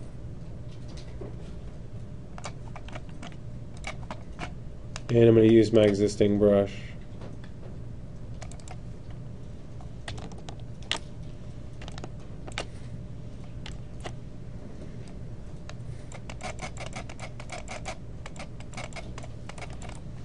And then I'm just going to go ahead and hide this guy for now and come back to that. Okay, now what I want to do is I want to show you guys a few techniques for creating a tree. So there's a number of tutorials out there on the internet for creating regular old broadleaf trees, but there aren't many at all for creating like a pine tree. So I'm going to do a pine tree for you since there's no reference for you to look for. And if I'm going to model something, I always look for just some reference or a guideline at first to know kind of in general what it looks like. So what I did was I grabbed some reference and I looked up kind of what the needles look like. So I did a pine needle. And then I also want to just kind of see how their branches go. Do they flow down or do they curl up?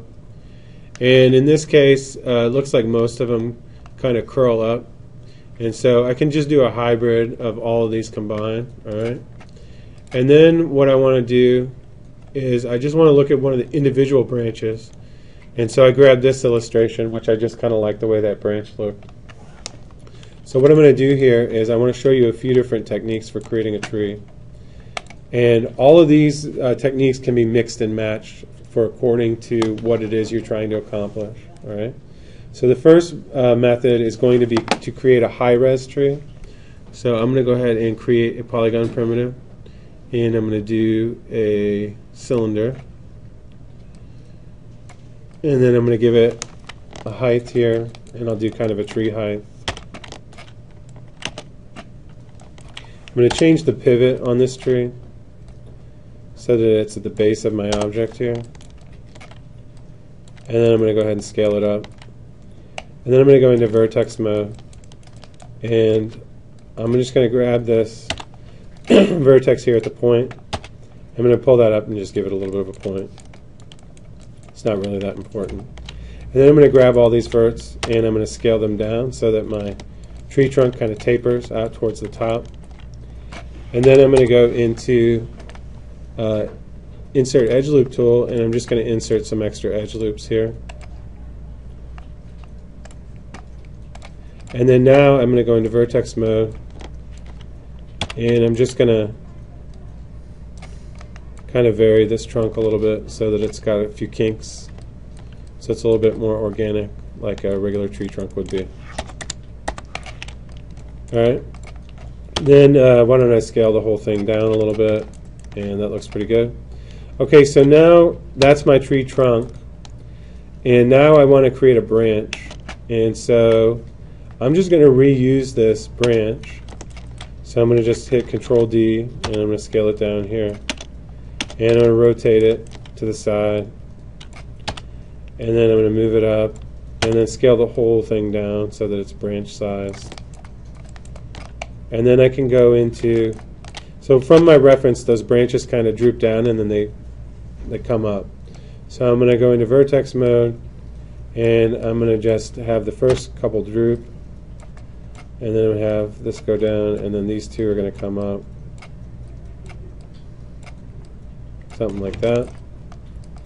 And then according to my other reference, we had all these kind of concentric branches coming off of this branch. So I'm going to hit Control D and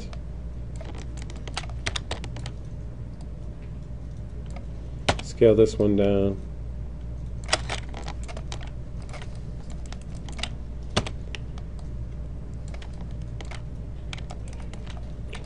And this is going to be kind of hard to do, so I'm going to simplify it because I just want to show you the techniques. And then if you're going to do it, actually for this assignment, we're just not going to have a lot of time, so it's not going to be feasible for you to do a tree in this level of detail.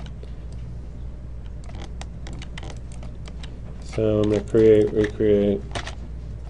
So I'm totally cheating, and I've simplified this branch.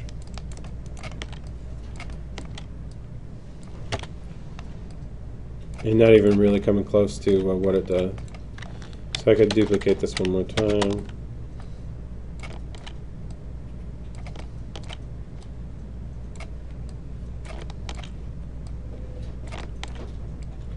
Okay, that's cool.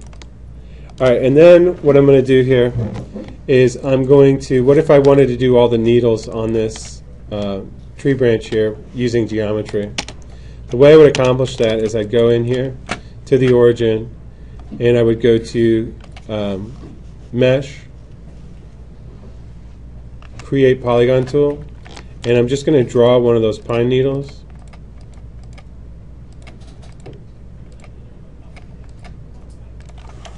Hit Enter, and I'm going to call this guy Needle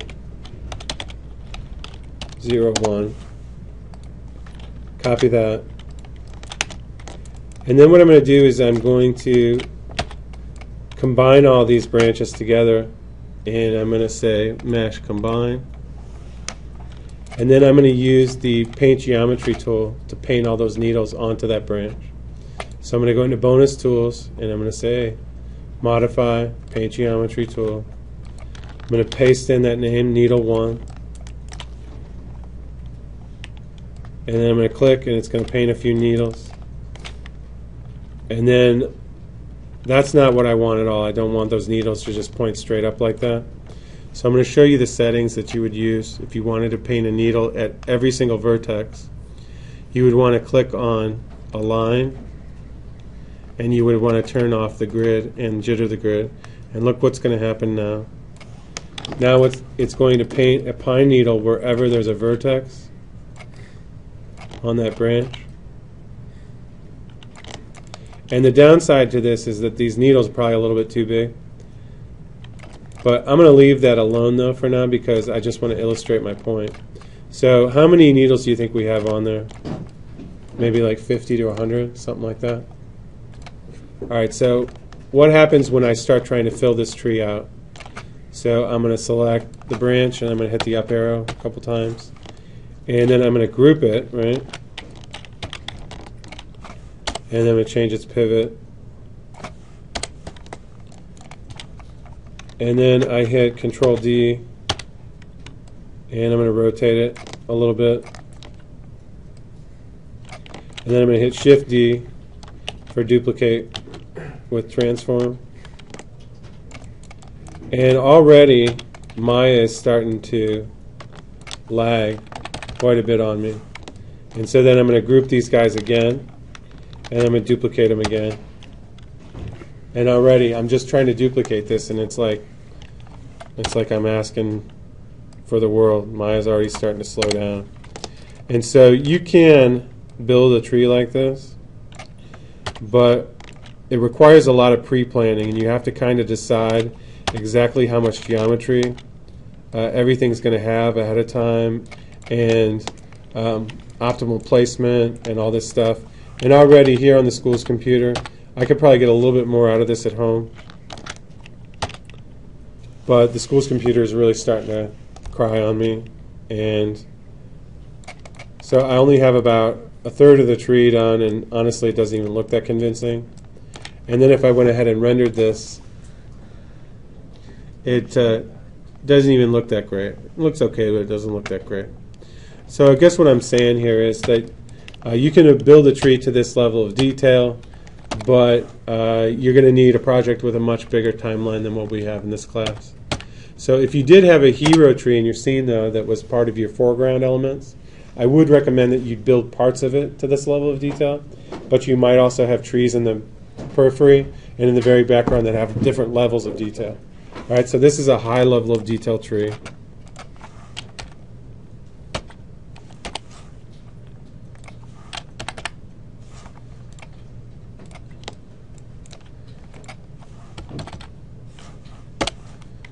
And I want to save the branch on this guy. So I'm just going to delete the needles.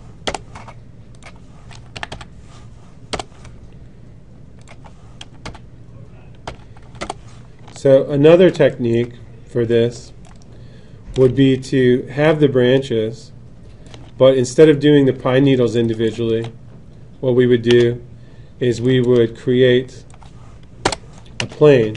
So I'm going to say create polygon primitives, and I'm going to do a plane, and I'm just going to go ahead and create polygon primitives, plane.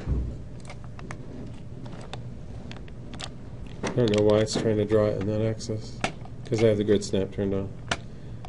Create polygon primitives, plane, and there we go. I'm going to create a plane here, and I'm going to call this P-plane. I'm just going to leave it default, so P-plane 3. I'm going to say copy. And then what I'm going to do here is I'm going to change its center point, the pivot point, to be down at the base of the plane itself. And then I want to create a needle-like effect, but this time instead of doing it with geometry, I'm going to do it using a sprite, or just like a texture map. And so I have here this needles text, and that basically, so instead of just drawing one needle at a time, it's going to allow me to draw however many this is, like 20. All right. So the way this works is it uses an alpha channel. So I'm going to go ahead and go into Photoshop.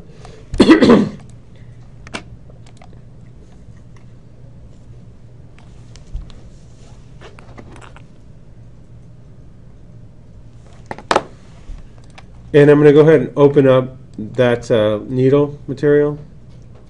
So I'm going to go in here, and we have needles text. And what this is this is an alpha channel texture. And what that means is that we're going to tell the software that parts of this texture are transparent and parts of it are opaque. So I want the needles section here in gray to be opaque, and then I want the white part in the background to be transparent. And the way I tell the software to do that is over here. You guys are probably familiar with working with the layers menu set, or tab, the layers tab over here. I'm going to go to the channels tab, and we see here we have another channel in addition to red, green, and blue. It's the 5th channel, and it's usually referred to as the alpha channel.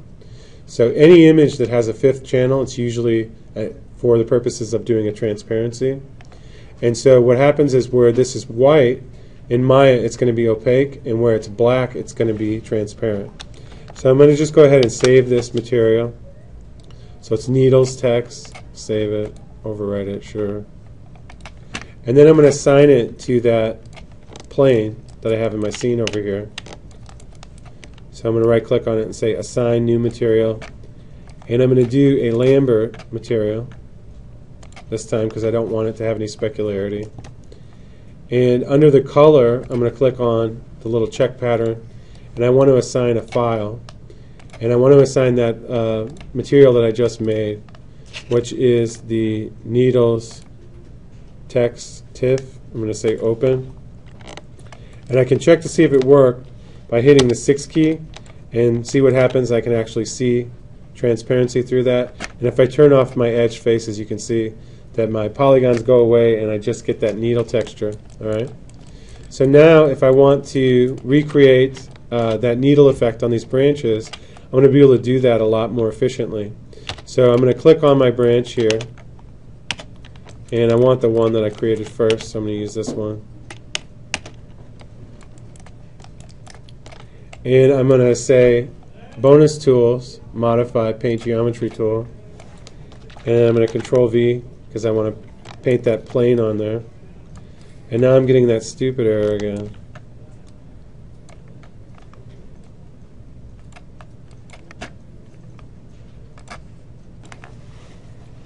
Alright, so finally I'm still having trouble with that scripting tool, which I'm going to have to find out what the issue is and get back to you guys on that.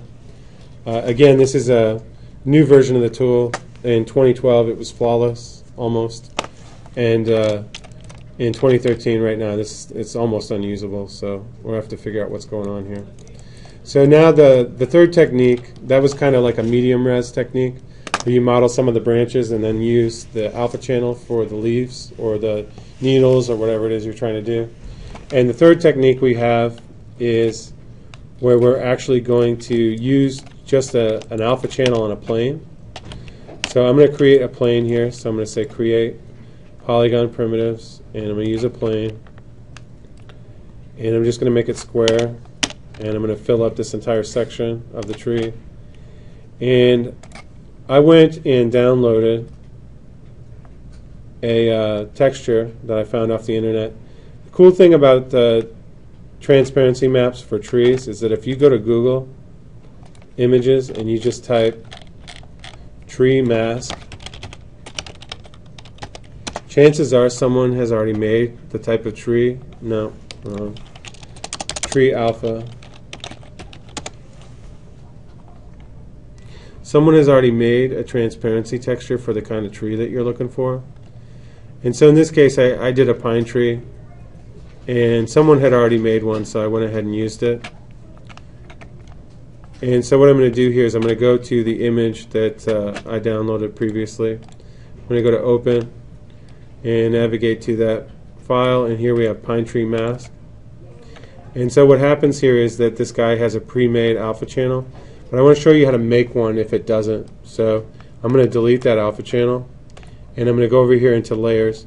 So what we have here is we have a nice consistent white background, and then we have a green tree. So if you ever get one of these and it doesn't have an alpha channel, here's how you make one. First of all, you're going to go to Image, select Color Range.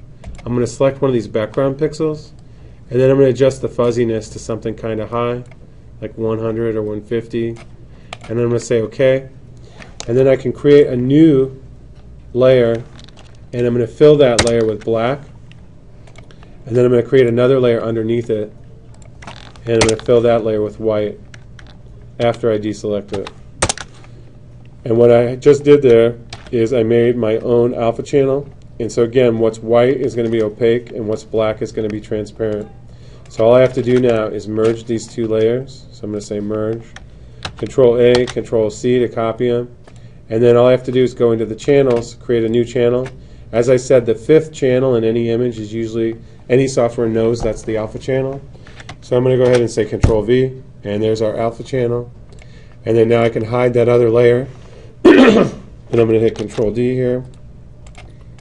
Turn on color again.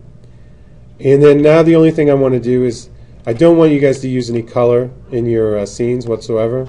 So I'm going to hold down Control and Shift and U, and I'm going to desaturate that image so it just turns it to black and white. And then I'm going to go ahead and save a copy of it. And I'm going to save it as Pine Tree Mask, BW for black and white. Say OK. And then now what I can do is I can come in here and I'm going to select my plane. I'm going to say assign new material. I'm going to do a Lambert. Under color, I'm going to do a file, and I'm going to point to that black and white pine tree mask that I just made. So pine tree mask bw.tiff, and boom, there we go, it comes in. We got a tree. And at its most simplistic state, all I would need to do here is get this thing proportionately correct. Maybe move it up here a little bit. And then all I would need to do is hit Control D to duplicate, move it a little bit here to rotate it, and then hit Shift D a couple times to duplicate with transform. And although this is looking fairly convincing, really only from a couple angles, because if I go to the top or the bottom, we can clearly see that's not a very good tree, right? But from far away in a render, it's actually fairly convincing, although we can see a little bit of a shadow cast there. And so it's kind of breaking down. So that is the most primitive, and I really don't recommend to you guys doing your trees this simplistic. They're just not that convincing. All right. So what you should do is grab this plane, and I'm going to subdivide it a little bit. So I'm going to go into the polyplane settings here, and I'm going to do it like a kind of like a 4x4. And then what you can do is you can go into vertex mode, and I'm going to distort this a little bit, like so. And then I'm going to do the opposite on the other side. So same thing down here. I'm going to distort it this way, and then I'm going to do the opposite on the other side. And so what that's done is see how that kind of fills it out in between. And then now, if I do that same operation, I hit Control D, I rotate it a little bit. I'll do like 45 degrees. And then I hit Shift D a couple times to fill that in. Look what happens. It's a lot more convincing. It still breaks down a little bit. And if I render it, it's going to look a hell of a lot better. But still not entirely convincing because we still have some bald spots. So it's kind of just like if you have a fake tree in your house for Christmas, and if you look at that thing and break it down, I've got one that looks really good, people can't tell. That's actually a good spot to look for reference for making a good convincing fake tree because they've already worked it all out. But this one's getting pretty close. But what I need to do is I need to add some lateral branches. So I have the vertical, and now I need the lateral. So what I'm going to do here is I'm going to come into my original plane, and I'm going to duplicate that guy, so Control D, move it off to the side here, and I'm going to go into vertex mode, and I want to flatten it out again because I don't want all that distortion, so I'm going to flatten those down. And then I'm going to change its pivot point, or hold down this V for snap to vertex and snap it to the base. And then I want to rotate it 90 degrees. And then rotate it down. And then what I'm going to do is I'm going to go into vertex mode, and I'm going to cave these branches in on the sides. So.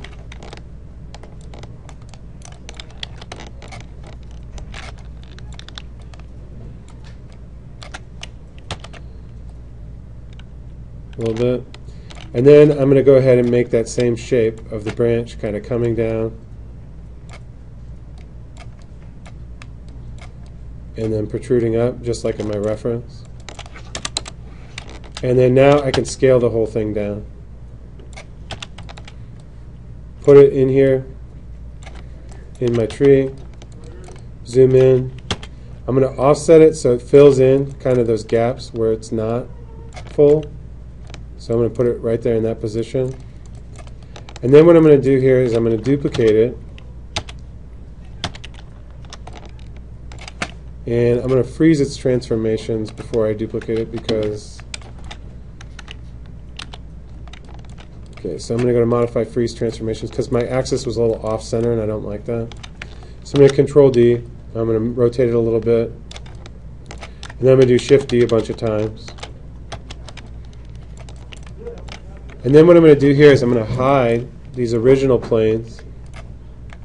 because I just want to work on these lateral planes. So I'm going to grab one of them, a couple of them, and just change their rotation, vary them a little bit so they're not so ridiculously perfect. Alright, and then what I'm going to do here is I'm going to grab all of them and I'm going to group them, and then I'm going to change that pivot point again, and I'm going to duplicate it up. And so you can look at your reference, but pine trees kind of go like there's a broader under canopy here, and then the next one will be kind of smaller, and then the next one will be broader. They'll be rotated a little bit.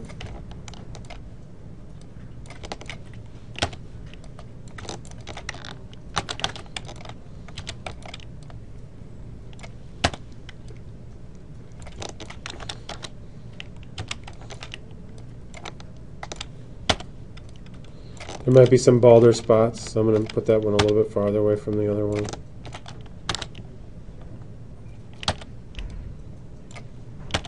Some of them might be packed closer together.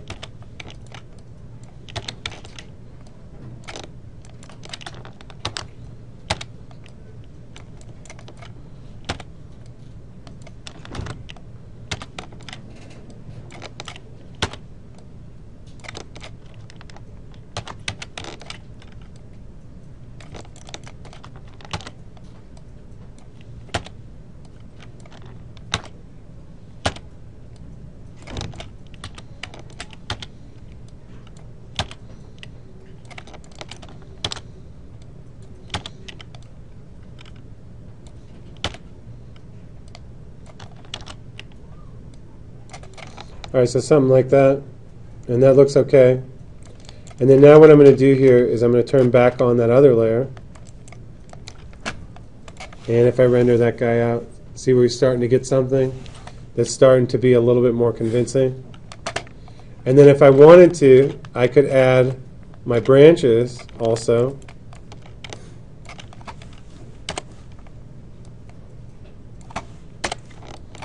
I'm just going to scale it down a little bit.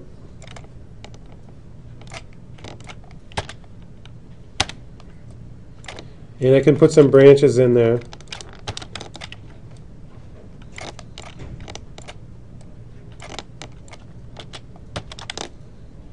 To make it more convincing as well.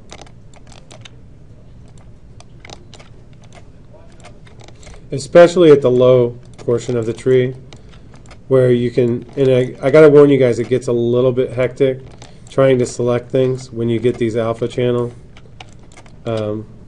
objects in here, because the graphics card kind of freaks out on you. And so I'm going to pull these branches down. It always tries to select them. And then I can hit Control D, duplicate these up a little bit. And you want to line those up with the actual planes. And what that's going to do is that occasionally, wherever you have a gap in your mesh, you're going to see a branch in there, and it's just going to trick the eye into thinking, oh, okay, yeah, there's branches supporting all this infrastructure.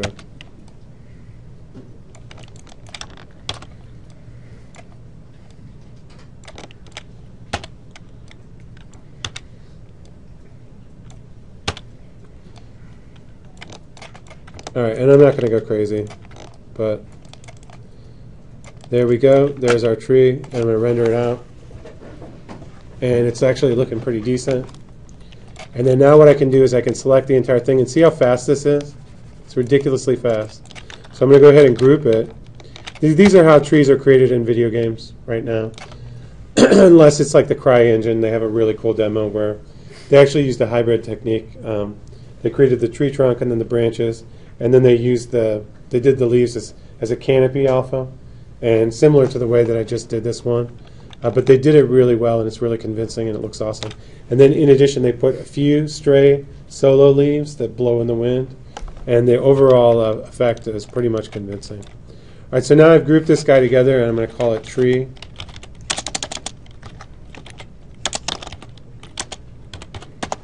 And if I wanted to, check it out, I could duplicate this tree. And very quickly I can go into animation, create deformers, lattice. And I could create some variations on this dude.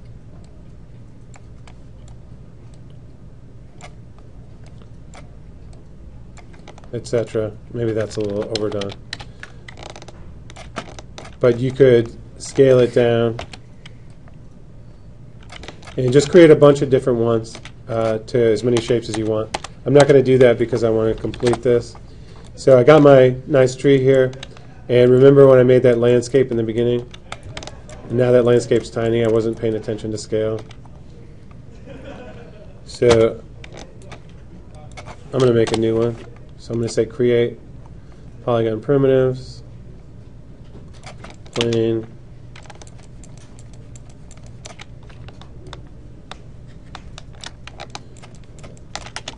and then I'm going to subdivide this guy. And then I'm going to paint on it a little bit, sculpt.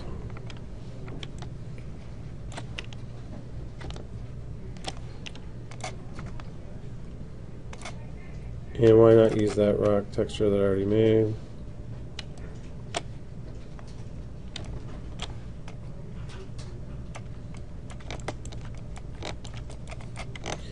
And if I'm lucky, my paint geometry script is actually going to work this time. So there I have my topology and I have my tree.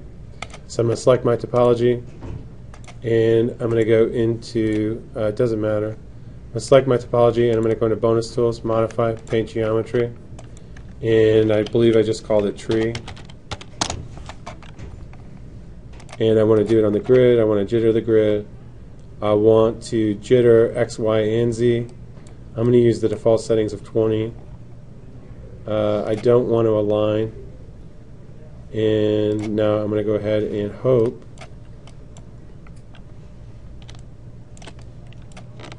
that if I pop in here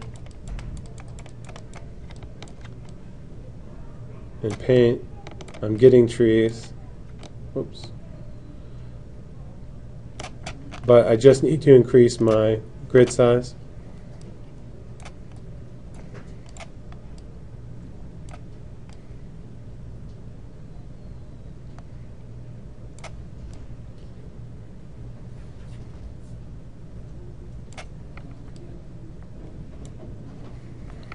And so if I want the forest to be a little bit more dense up in here, again, I'm just going to go in here and increase my grid size,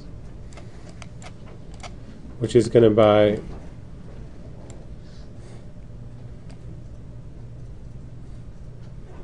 in effect, it's going to add more trees. And it starts to slow down at a point, and this is why I'm showing you guys this at the end, is because this is kind of going to be the last thing you're going to want to do. And then as soon as you have all your trees laid out convincingly, then you're immediately going to make a layer and just hide them. So the way it works is you're going to make one tree and make it look really good. Once you have it looking really good, you're just going to come in at the very end and paint a bunch of them in your scene. And then you might have to do one more pass where you select the trees individually, rotate them a little bit, move them around. But at the end of the day, it's going to be pretty much done. And so I'm killing this computer here.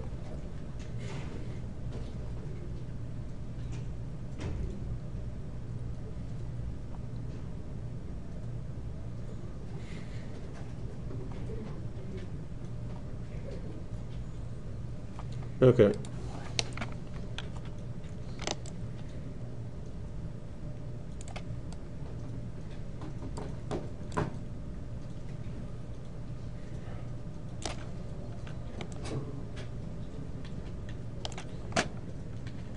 So there's our semi-forest, and then I'm just going to go ahead and render it out.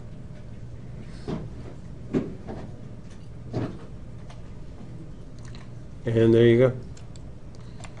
So definitely you guys are going to have to spend more time on your tree to make sure that you get rid of all the duplication artifacts that I have here, because I didn't spend enough time to vary it. And you're definitely going to want to do that before you finish and paint your forest. So that's pretty much it, and looking forward to what you guys end up creating. I'll see you next time.